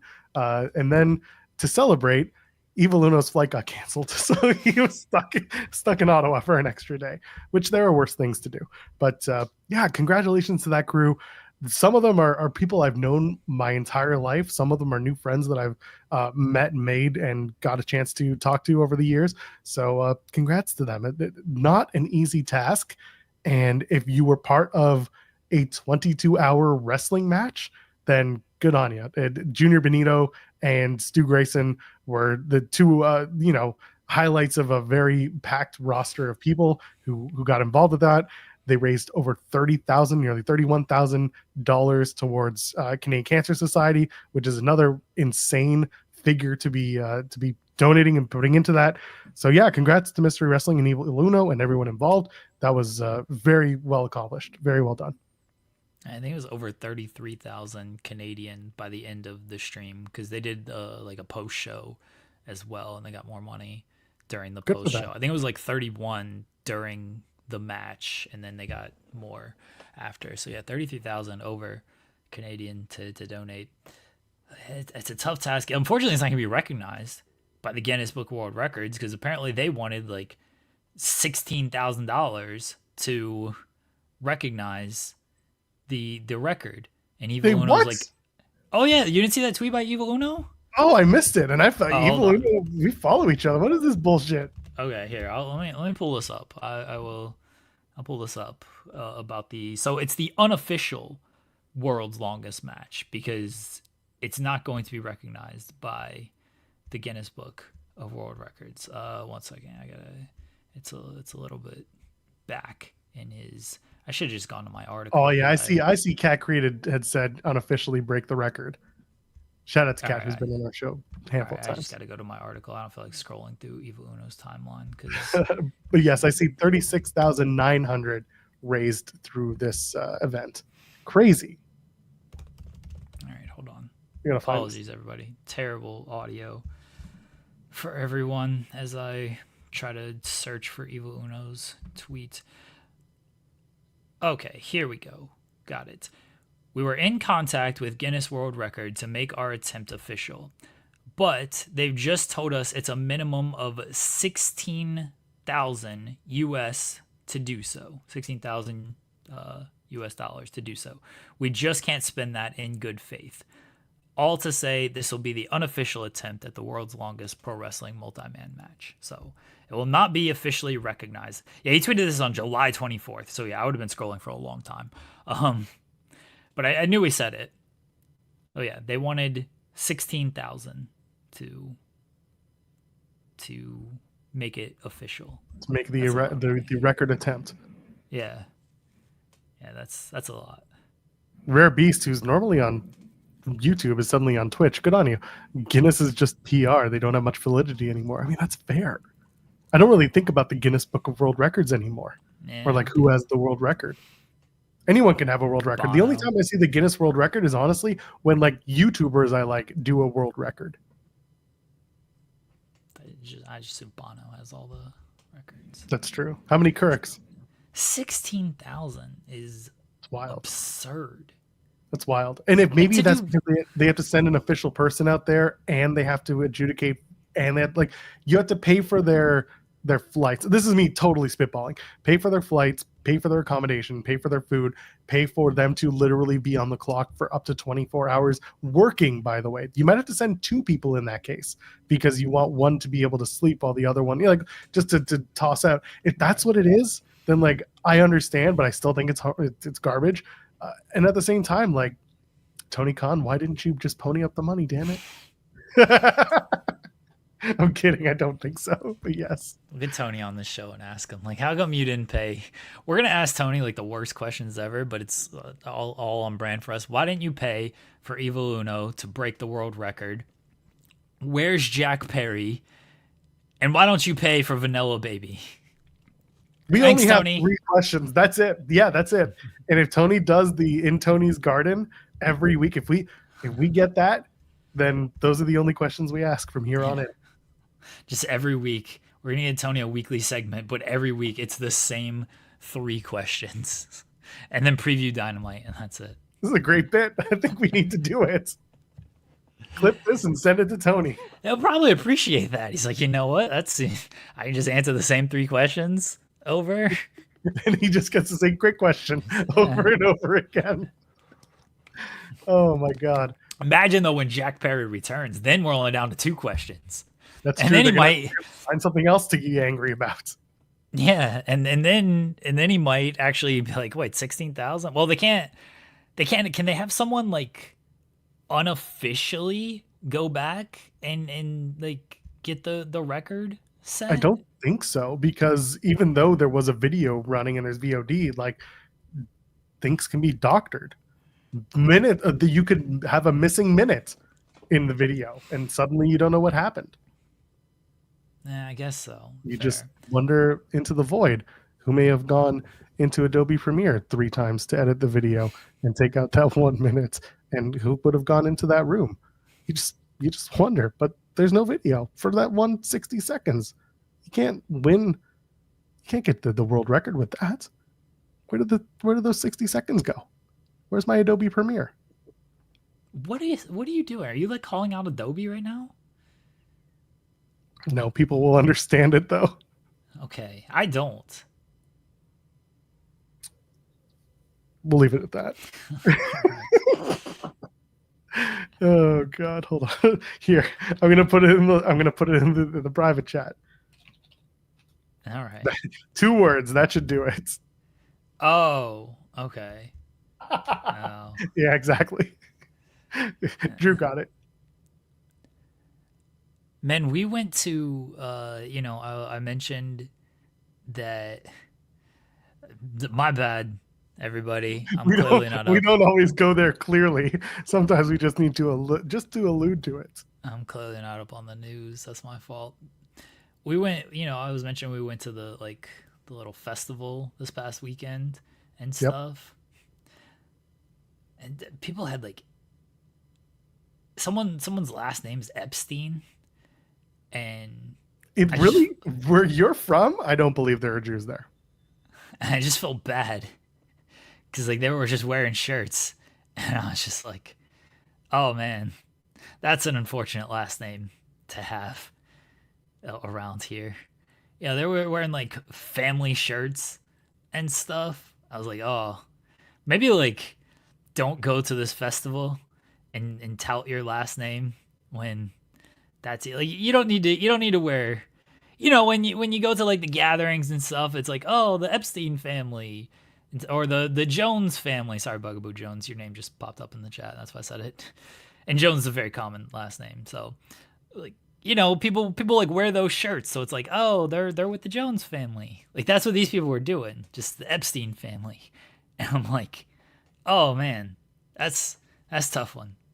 That's tough to have your name. And like they got kids wearing these shirts. I was like, you can't do do that to the children. They'll know. That's bad. That's bad. It's true. John Alba just had a That's conversation. unfortunate. I know, right? Had a conversation with TNA's Carlos Silva, and apparently there's an update on when TNA's media rights deal could happen. Again, Carlos is expecting. He confirmed the company was actively seeking a new media rights partner, estimating TNA's average value to be in the realm of $7 to $10 million per year. And when that deal could happen, Silva once again spoke with the Takedown on SI this month. He provided a timeline as to when he believes a new deal could come together. He revealed it's realistic to believe a new package could be brokered by the fall. He says, I think Bound for Glory is a great stake in the sand in terms of us getting together as we look to the 2026 year and season. TNA looking at seasons, time off, let's go. Come on. Let's take some time off, Carlos Silva. And he says, I think August will be quiet, usually is in the media deal space, and hopefully it'll work through a few things, move the ball forward. And I think in September and October, as we get to Bound for Glory, that would absolutely be the goal, to try and get it done by then, or certainly, if it's not done, have it agreed to. So what a lot of people were speculating, it looks like Carlos Silva is just kind of adding to that, saying we would love to have a deal by Bound for Glory to announce. Yeah, he already said this. That's right. No But now he offense to said John. it again. No offense to John, but like he's already. I ran that article like a week ago that he It's wanted the to deal PW done. Insider conversation. Yeah. So he's just it's the same talking point. Just the same talking point. So a whole lot of nothing is what you're saying. That's right. You drag John Alba. Drag him. no knock on John Alba. We love John Alba, but yeah. All right. I mean, they're hoping to get a deal by Bound for Glory. Yeah.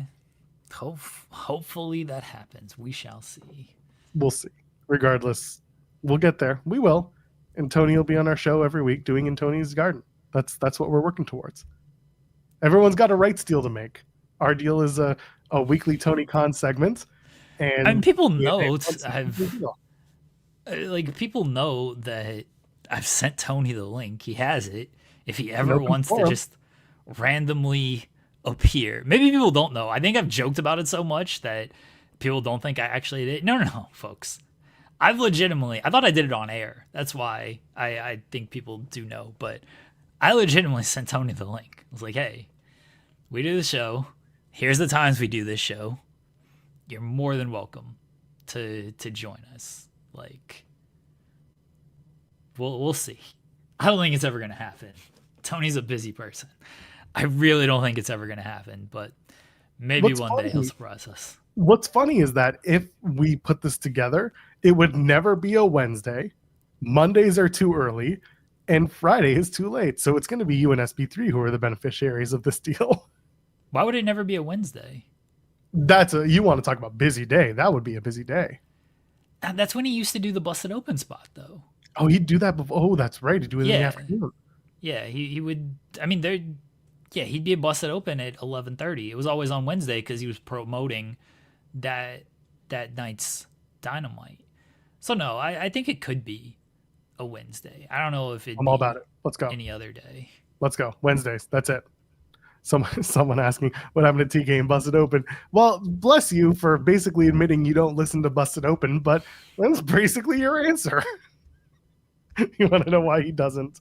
Where is Busted Open now more than ever? I think that's the answer you got. Yeah, it's a WWE themed show. I think Tony would be more likely to join on like a Thursday because we'd be talking about Dynamite. Yes, and he would want to talk about like maybe a Wednesday. Maybe I just maybe I gotta bury Raw some more, and that's when he'll show up. He's like, "Wait, you're not gonna review Raw? Sure, I'll show up and help you out. You're not gonna review SmackDown because they ended in another DQ? Sure, I'd love to not talk about WWE. Well, maybe that's what I gotta do. Just no WWE talk on this show. Fine by me. I'll say it here, Joel Pearl. Okay. They keep doing these fucking DQs and these main events. Moving forward from here on out, this is a new In the Weeds mandate. If your show ends with a DQ in the main event, I will not be speaking about it on In the Weeds. If so Joel wants to review SmackDown by himself, if SP3 wants to review Raw by himself, if Joel wants to review NXT by himself, they are more than welcome to. I will not give your show any credence and validity if you end it with a DQ in the main event. You want to talk about TNA? What happens if they end in a DQ? I don't want to talk about TNA anyway, so. That's fair. I was going to say, so from now on, Mondays and Tuesdays, we'll no longer talk about WWE shows. If that's the case you're making. Because, I mean, NXT, by and large, they'll give you a finish. They won't DQ the finish as much. They'll do a distraction, but they'll still have a pinfall or a submission finish. I thought about eating a blizzard on the show yesterday, but I couldn't get to Dairy Queen in time. So that would have been funny. Maybe moving forward when these shows, when you guys got to do solo reviews, I'll just have like a box of Dairy Queen fries. Dairy Queen's going to see me every morning at like 9:30. Like, weren't you just here? I was like, look, man. The WWE DQ finish. Yeah. Shut up and give me my Fudgy the Whale cake. Just get a Fudgy the Whale cake and just cut slices out of it. Get an ice cream cake. You know, that should be enough. If Dynamite ends in a DQ, I ain't talking about that. Ain't talking Dynamite. That's right. No. If your show ends in a DQ, I'm not talking about it. If they restart the match after a DQ, that's fine. You can restart the match. If the main event match has a finish, then we will talk about it. But if it ends in a DQ, I refuse to talk about it. The entire show. Because what you are telling me, if you do your entire show and you do your main event and you end your main event in a DQ, you're telling me the whole show doesn't matter. Because the main event's supposed to be the most important thing on the show. And you gave us no finish in that match. So you're telling me your whole show doesn't matter. And that's why I will not speak about your entire show. It's lazy booking. MLW gets a pass, though. Because at least then your DQs end with a lot of people just beating the shit out of each other. They don't tend to end their shows on a DQ anyway, so it's fine. And you just start them with them and then brawl throughout the entirety of the show, which I appreciate. Blood and Thunder. Yeah. Anyway, got a super chat from Volib saying, "Hey Tony, I know the WCW David Flair theme is just a TNT library theme. Can you give the Young Bucks the David Flair theme for their next match?" That's a great question to ask Tony. When Tony comes on to tend to his garden, we should ask him about the WCW David Flair theme. Oh, I'll tweet Tony and AEW. Hello, Tony Khan and AEW.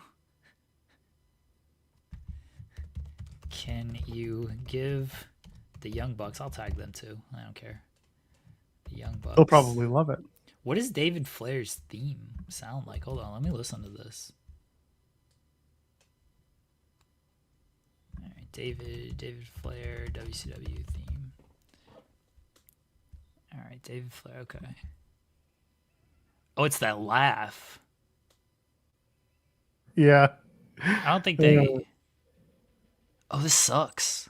Well, that's kind of the point. It's like an engine revving. It's just not very good. All I'm saying, you need to watch the video. What is this? You see, Matthew Hook saying TK would Oh, that's avoid so Joel's bad. AEW hate, so it's Thursdays. I would venture a guess and say TK would come on to confront my AEW hate and to listen to my points. It's really bad, the David Flair theme, isn't it? Yeah, that David Flair theme's terrible. Yeah, that's not a good theme at all. All right, I gotta turn this off. It's grating my ears. The Young Bucks theme in arena, that theme's so bad though. I don't know if you can do worse than that. I mean, I think you could, but you should do it. Tony should do it. It should be the theme. All right, what's the Young Bucks Twitter? I think they're just at Young Bucks. Okay, yeah, you're right. I thought they were the Young Bucks for some reason. All right. Who are the Can Young you Bucks? give? I don't know. They're just. Can you give Young Bucks. Young Bucks David Flair's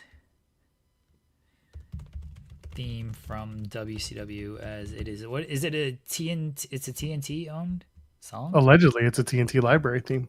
Oh, okay. All right. As it is a TNT library theme. It's pretty awful.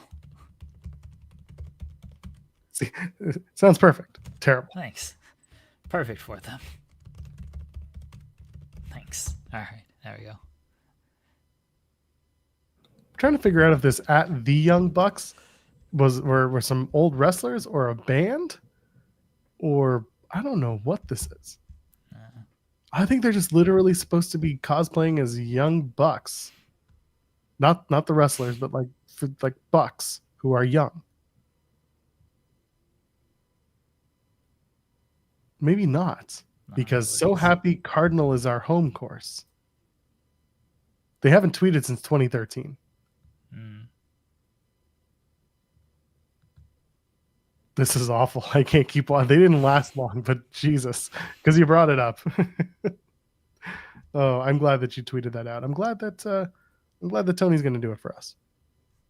He's going to make that theme happen just for us. I don't think he's going to make that theme happen. But that's going to be the Tony, are you listening moment for this show.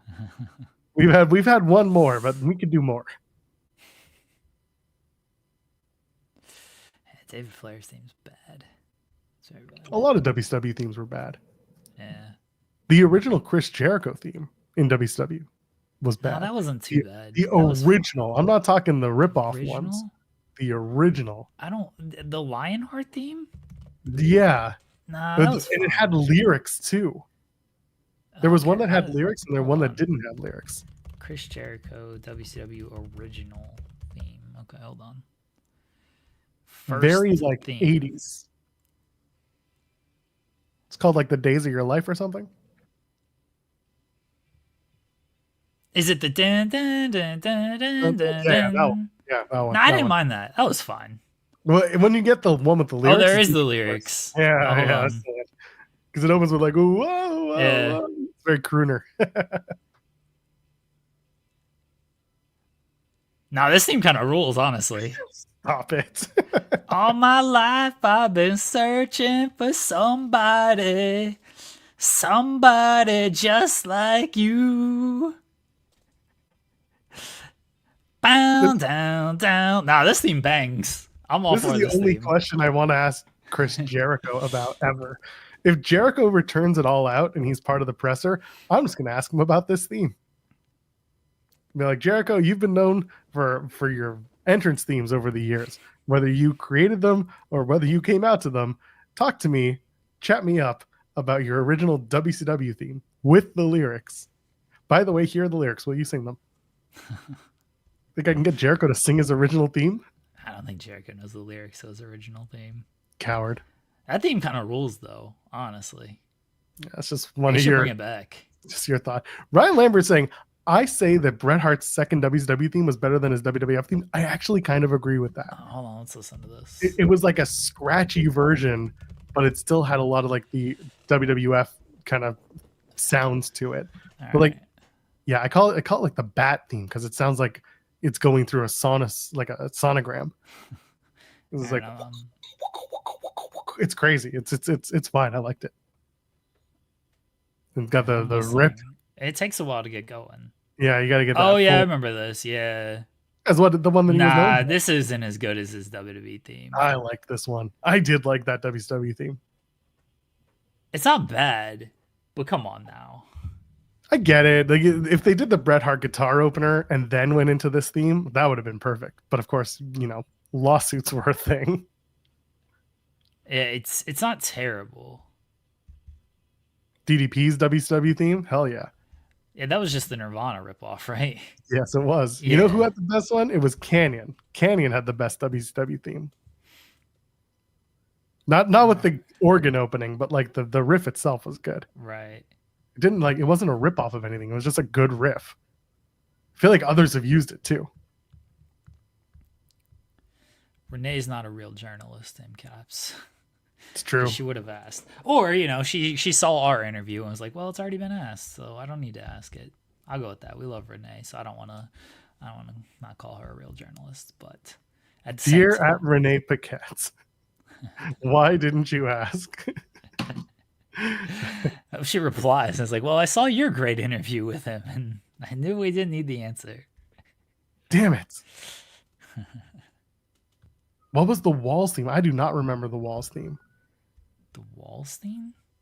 Yeah. Jerry's theme. Man Called Sting. Hell yeah. It's Jeremy's favorite. I mean, yeah. Anything that tells you what someone does is a great theme. Did you know he does this and he does that? Just can't beat that. Yeah, the Man Called Sting is an absolutely top tier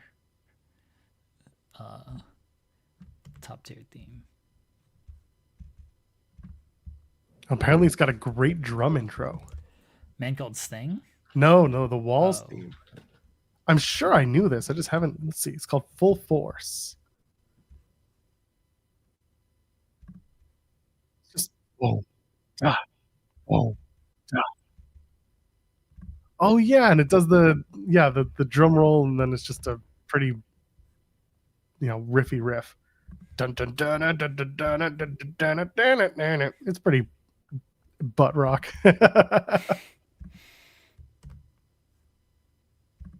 Oh, from Fightful Select, another AEW wrestler has been working as a producer. Turns out Tony Nese, the premier athlete, has been serving as a coach and agent within AEW. He was listed this past Saturday for Collision on a Match. When we asked with AEW, we were told that he has been working in that role for quite some time. It just wasn't publicly known as he is a coach and agent. Congratulations to Tony Nese. Hard worker. He's been in this business for 20 years. Why wouldn't you want to go and be a producer, be a coach or agent, whatever you want to call, across the bow? Good for Tony. Yeah. You know how many abs he has? 1 for every 10 years he's wrestled. Wait, that's not right. He only has 2 abs. That's not to say. I don't think that's correct at all. I am not a mathematician.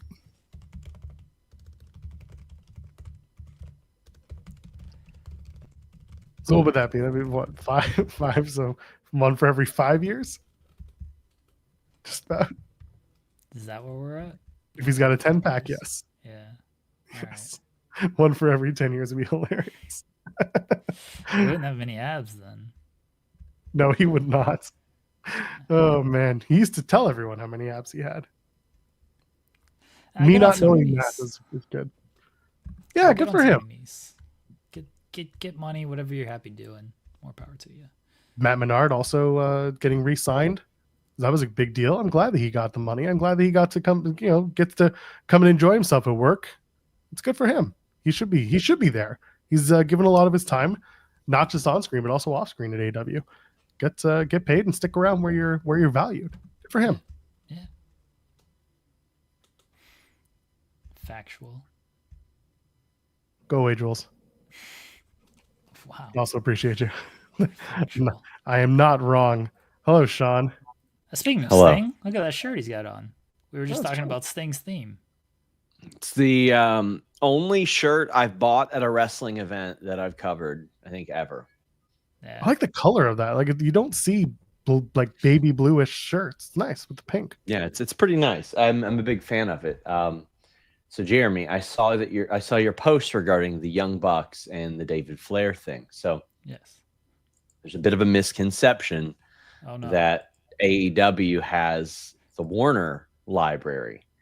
I know that was out there speculated and thrown around and stuff, but like, and I'll probably do a select story on this as well. But like, you're welcome. Dustin Rhodes actually tracked down the person who did his theme, and they got the rights to it.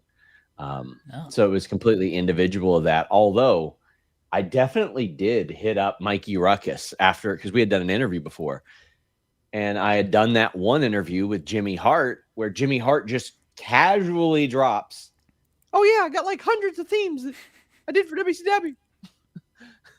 Dude, and he said they were just chilling, and I was like, "Huh?" I was like, "Just sitting there?" He's like, "Yeah, baby." So is it not part of the TNT library? Can they not use it?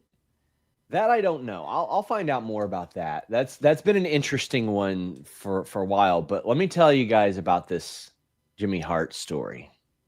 And Jeremy, this involves you. Oh, that sucks. No, not really. Okay. It is always like the running joke in media, like Jimmy Hart's the relief pitcher for everybody in WWE. To the point to where they're like, we don't have Roman here today, but we brought in Jimmy Hart to replace him. As a result, I have interviewed Jimmy Hart like 4 or 5 times. He is a wonderful man. He's a great dude. And like, he's incredible. He's everywhere though. So like every convention, he's there. Squared Circle Expo, WrestleCade, all that stuff, he's there. Denise and I were at Jeremy's wedding, and we joked about that. We were like, man, he's everywhere. Surprised he's not here. I go and I take a piss, and there is an AEW poster for that night on the wall, and Jimmy Hart is on the poster, and he is in town. He is 10 minutes away from where Jeremy is getting married. And I was like, at that point I said, am I dreaming this? Like, did this just like happen in my brain? And I imagined it. That's the real reason you went home that night. What is it? That's the real reason you went home that night. And yes. Not because I had a deposit on a Ford Bronco that expired about 8 hours later, and I had to make it in time. That's right. I could only get like I think it was like a 24 or 48 hour hold on it. And I did it, and I was like, we could get up really early. We could risk it. But Jeremy was like, go home. And then didn't I give you the room, Joel? Yeah, you gave me the room. Yeah, I gave you the room. Yeah, everyone benefited. Joel benefited from this. Yeah, that was a lovely wedding. That was a wonderful wedding. It was a good time. Very fun. Very, very good day. The second best day of my life after the Oklahoma City Thunder winning the NBA championship. You know, a couple of years ago, you would have done the Colorado Avalanche bit instead. One of the best days of my life is when we all played mini golf together, because it gave me a bit to do for 5 years. You were gonna fire me because we went to go play mini golf the other week with the 12 children. Yeah, and I told you about it, and you're like, you're fired if you lose to her. I did not lose. Correct. Can confirm I did win, so I'm still gainfully employed, thankfully. Yes. Man, Jimmy Hart's 81. Yeah. Jesus Christ, man. Yep. It's crazy. That is wild. Someone asked me, how do I keep managing to benefit from things? It's true. It's usually when it's Sean related. Hey, can't go to Vegas. I can. I mean, listen, you might next month as well, because I am like this close to canceling my Toronto trip. I mean, so my plan was always to go to Dynamite in London, Ontario, stay overnight, talk to Adam about something, and then go to Toronto because I'm here, and yeah, go to All Out. I was always planning to be at All Out in some capacity. I'll tell you the biggest way that you benefit from me. It's the fact that I don't like to travel and I can't win the Fightful title from you. Of which Jimmy switched to you just as a bit. And look here. Well, I mean, I guess the whole thing's a bit. Like, and we we can't do bits as much anymore because like We're serious. everybody on Twitter like cries when we do any bits or anything like that. Grown man BTW. Yeah, no shit. Sorry, we're not allowed to have fun after we turn 30 or anything like that. But my God, we used to do a lot of crazy stuff. There's so much shit that just hasn't aired. Sean, like 1,610 days. It's not a real record. It isn't a real record. You've never defended it once. You haven't. Yeah. You This haven't is assaulted one person at a wrestling convention. I should assault more Done people. that twice, man. Same guy, but twice. I'll assault more people just for you. Tell them I did it in the name of Fightful. Please, they'll believe it. That's true. What are you gonna do? Dox us too? There have been times where I'm just like, I did it for Fightful, and they'll be like, for who? I'm like, yep, that's what I thought. Yeah, checks out. Checks out. I'm hopping off of here. Guys, go follow me on Facebook. That's a thing I'm doing now. Sounds terrible. Bye. Yeah, he put about as much behind that as he did wanting people to follow him on Facebook. Oh, good for him. Sounds terrible. I see him. He's trying to, he's trying to debunk the rumors and all the AI garbage that's out there. And there's a lot of it, man. To sift through that much trash in a day, that's like community service level hours that he's got to put in. It's crazy. But hey, someone's gonna do it. I didn't say gotta do it. Yeah.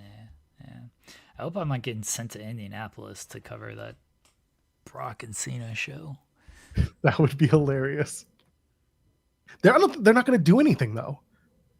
Yeah, Like, I don't think there's no reason to go. The only for Sean coming to Toronto is because Sean loves Toronto and Fightful is based out of here with Jimmy. So like it makes sense for Sean to make the trip, and also because at least AEW like has some sort of hospitality when it comes to people these days. They're looking better than WWE right now with the way they treat media. So there is that. Especially because they'll still do a presser of some sorts. So there's still content opportunity there. I'm here. I'm here. I like going to wrestling shows live. I enjoyed going to AEW events in the past. So I'm going to go again.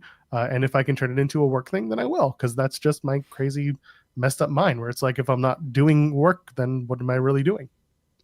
See, I don't want to do work when I go to these Fine. shows. If I go to these shows, like I want to enjoy myself. I work enough. And if I wasn't at the show, I would be at home working. So why do I want to?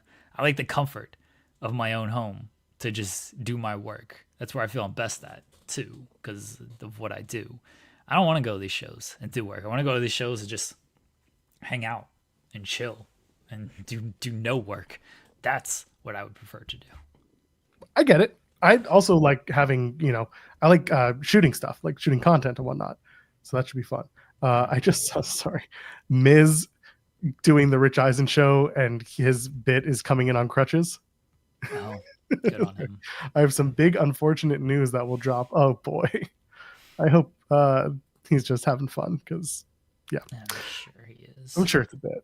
Anyway, but all out to be a good show. I'm hoping that it's going to be full of not just old WWF guys fighting each other for tag titles. Hopefully there will be world titles to talk about and other fun stuff. For which show? All Out. Oh. I don't care about the Indianapolis WWE show. Okay. We're going to see Brock and Cena and then a bunch of other stuff.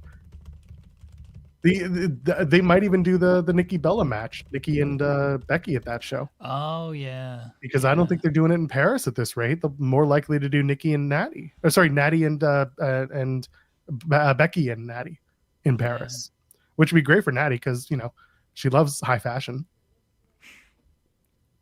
Listen, it's not a bit. She loves high fashion, but I don't. For everything you and I talked about with Nikki and her own, personal arrangements, I wouldn't be surprised if they end up doing this. This is the same thing with doing Brock and Cena in Indianapolis. This is exactly what we talked about.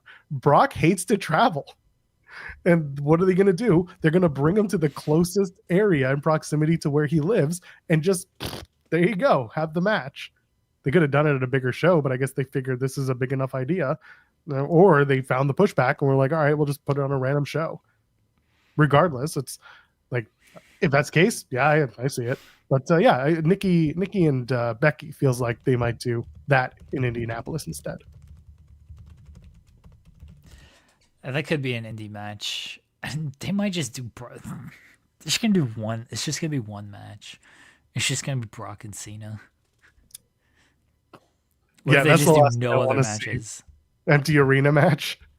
Yeah. What if they just do no other matches? It's just Brock and Cena. Everything else is like a prelim match. It's like a. That's a UFC event, is what it is. Yeah, that's what I was gonna say. It's like UFC on Fox. The premiere episode of UFC on Fox was just the one fight. It was Cain Velasquez against Junior Dos Santos, and then they put the rest of the fights on Facebook, and that was that. And that fight lasted like just over a minute. Like Dos Santos beat him in like a minute, so they had to fill like an hour of content because the fight was scheduled for 25 minutes and it only went a minute. Dana White was so pissed on the post show. He's like yelling that like Kane didn't follow the game plan. I can't believe that, he didn't shoot for a takedown. Like, what was he doing? He was so angry that this fight that they'd built up lasted just over a minute. It was the only fight they put on Fox. Ruled. A 3-hour Iron Man match. No, thank you. I don't want to see this.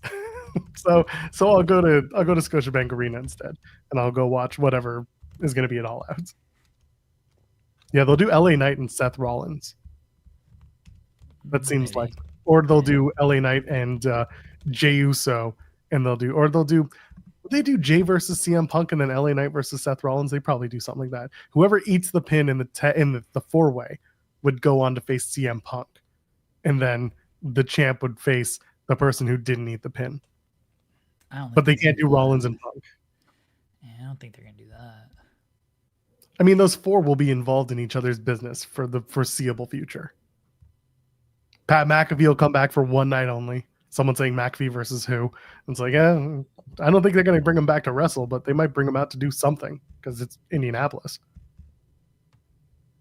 Yeah, they'll probably McAfee will probably be used in some way. Halliburton might get on the show. Big WWE fan. Yeah, he's hurt though, so I don't know how much he can do. You know what they should do? They should have Tyrese Halliburton reintroduce Karrion Kross. Oh, I get a big pop. I get a big pop though in Indy. Bringing out Halliburton. Yeah, that could work. Hey man, listen, if y'all want to go to that show, go to the show. Pick the wrestling you want to go to and go. The live experience is a good experience most of the time. That's the whole thing. Like I just happen to be in a position where one of the pay-per-views is in my backyard. So I'm going to go to the one that's here, that's local, instead of, watch the other one on TV and just be like bored for a night. It's a night out. So I'd rather have that. So that's my plan. Do we have anything else to talk about? Let's talk about NXT some more. Not at all. AEW Dynamite tonight. Live from the Wayne Brady. No, it's not called the Wayne Brady. What's it called? It's called the Brady J Center. Yeah. The Andrew J. Brady Music Center. I should have known that. 2 matches announced, but don't they have other things announced? They got Hangman and MJF face to face. They got Moxley and Kevin Knight. There it is. And Copeland and Stokely. Yeah. That's Big all they've announced. That's all. That's all that's there. I'm sure by 2 p.m. they will have more stuff announced. It's usually what they do. Yeah. But those 3 segments alone, is that going to be enough? Or are you going to be excited to watch Dynamite tonight, knowing that MJF is going to say, Hangman, you have a child and your child is ugly, and your mother something, something, something. It's an MJF promo. I'm just basically going with what he does. Is he going to talk about Hangman's mother? Probably. He's going to talk about his kid, right? I assume he's going to say something about his kid. Like Swerve should have, suffocated him with the shirt or something. Again, this is what MJF does. He starts with the low-hanging fruit and gets the heat, and then they build. I hope they change the trope. I do. But, that's that. The matches look good. I mean, well, the Moxley and Kevin Knight match looks good. Copeland and Stoke looks like it's going to be one of those we're building to a moment thing. It seems like the tag tourney semifinal would be on the show because they kind of referenced that last week, but it's not like officially being advertised, so we can't say. I think they're pushing it, I guess. On the show. Maybe they'll push it to Collision to build a number for Collision because it's Brodito and the Bucks, right? Oh, is Collision taped or is Collision? I think Collision is live. Collision is taped tomorrow in Cincinnati at the same venue. Yeah, but is it live on Thursday? Or I don't think so. Airing taped Saturday. It's Saturday. Are you sure? Yeah, so it's I'm looking at it right now. It says Saturday 8/7 with the Technical Spectacle poster, and it's being taped tomorrow at the Andrew J. Brady Music Center. The only thing announced is the Technical Spectacle 4-way. I don't trust you. It's taped to air. Go take a look. Okay, you're right. Damn right. Hashtag Joel was right. Everyone tell us. Donate a super chat that goes to the Canadian Cancer Society saying hashtag Joel was right. Who did that? Who donated this? I was almost certainly Jules. Almost certainly Jules who did that. Donated during Mystery Wrestling. Okay, fair. Wow, Zeno Hour really, really burying me. Well, I don't know. I think I got it's a positive 50 out of 10. I'm just going to choose to look at it that way. No, it's negative 50 out of 10. Nah, I don't think that was. Nah, I don't think it was. I got a 6.9 from. Okay, it was Jules. Good there you go. Good. I feel like that's Jules. A bit. You got a 6.9 yesterday too. I think. Yeah, I got a 6.9 yesterday. Yeah, it seems like a bit. That's fine. I'll take it.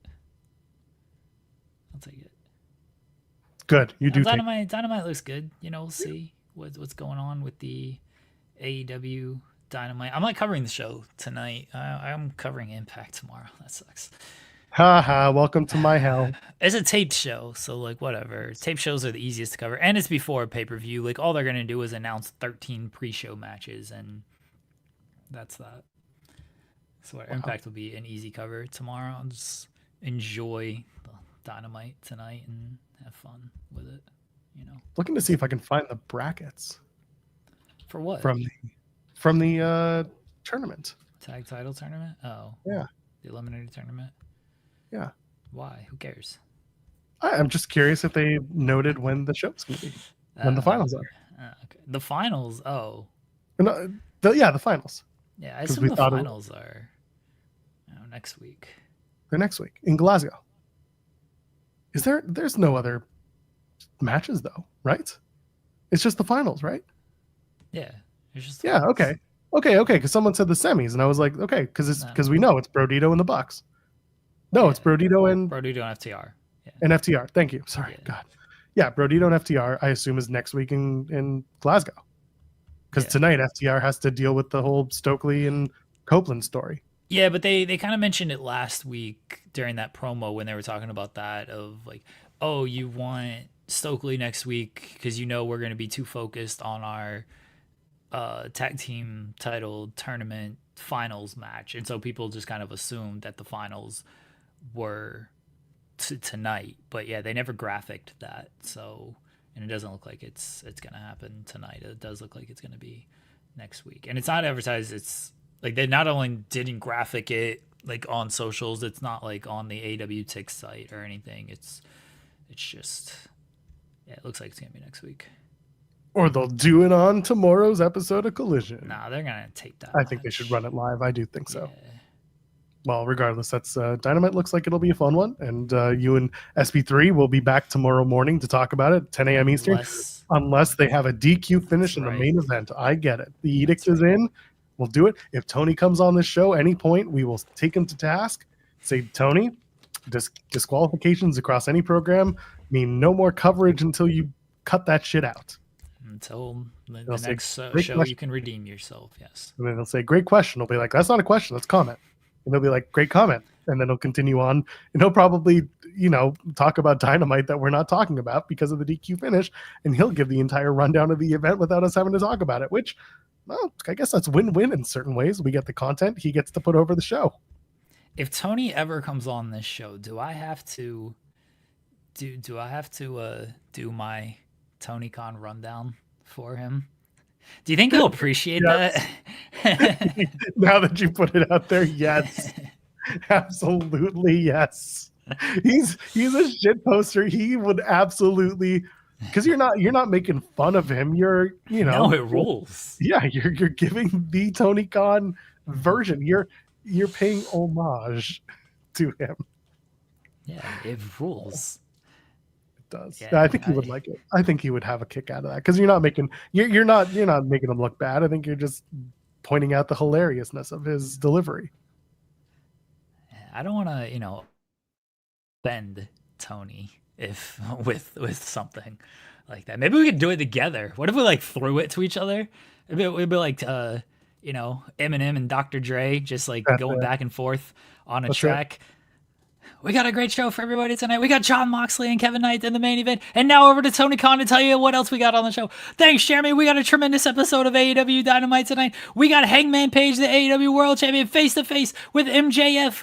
Will MJF cash in his guaranteed shot to the AEW World title? Him and Hangman Page are going to address their issues live tonight on AEW Dynamite, 8 p.m. Eastern on TBS. Now back over to Jeremy Lambert to tell you what else we got on AEW Dynamite. Thanks, Tony. Tonight on AEW Dynamite, we got Stokely Hathaway against Cope. Will FTR get involved? They're not allowed to. They can't get within 20 feet of Cope or else they're going to be fired. Now back over to Tony Khan to tell you what else we got on AEW.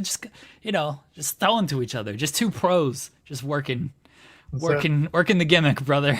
Back to Tony Khan and the AEW Control Center, back and forth. That would be the greatest segment in this show's history if me and Tony just went back and forth promoting AEW Dynamite in that fashion. And at the end of this, I get to use my "we're out of time. Everybody put in AEW Dynamite." The show would have peaked if that segment happened. We would never. We might have to retire the show if we. That's what we said about Blake Christian, but here we are. We're still going and we're still building, baby. My God. Anyway, it would go into our Hall of Fame easily. Everyone tweeted Tony Khan and tell him to come on this dumbass show. Tony's Garden is ready for you, baby. Oh, man. Anyway, tomorrow, 10 a.m. Eastern, Jeremy and SB3 are back. You'll be back with us, too. Again, super chats, super thanks. Whenever any donations this week are going to go towards the Canadian Cancer Society, and that's part of the C4 Wrestling Fighting Back campaign that they're running, including the show that's going to be on Friday. I'm going to be there. Very excited to be in attendance for that show. Jeremy, anything else you want to plug before we get on out of here? Are you doing the show on Friday? Yes, my plan is to do the show. I was waiting for you to ask. I'll have internet. I don't care. That's fair. I'm not doing a TNA post show on Thursday, so there's that. Even though I'll be in a place where I could, I was just like, I'm taking that night off because we're not doing an emergence post show, much to the chagrin of several TNA talent who were like, "You doing a post show?" And I was like, "Nope." And they're like, "Oh, we're not doing one for Victory Road either." They're like, "Oh." Macklin's so mad. He's like, several talent we talked to. We're just like, "Oh," I was like, "Oh well, But it is what it is. I'm not free. I'm still doing the shows. In fact, I'm going to be going solo for a month for the TNA reviews. Why? So we got that. I'll tell you off the air. Crest is not going anywhere, but she's going to take a little bit of time off. She'll talk about that on her time. But yeah, that is part of the plan right now. So for Jeremy, you know who I am. You know who he is because I just said his name. He appeared. For Tony Khan. For SP3, for Tony Khan, for everyone who's going to be on this show eventually, we're pushing for it, baby. We're going to do it. All right. Anyway, leave a thumbs up on the way out, ladies, gentlemen, friends, me on the binary. We'll see you in the next one. Cheers.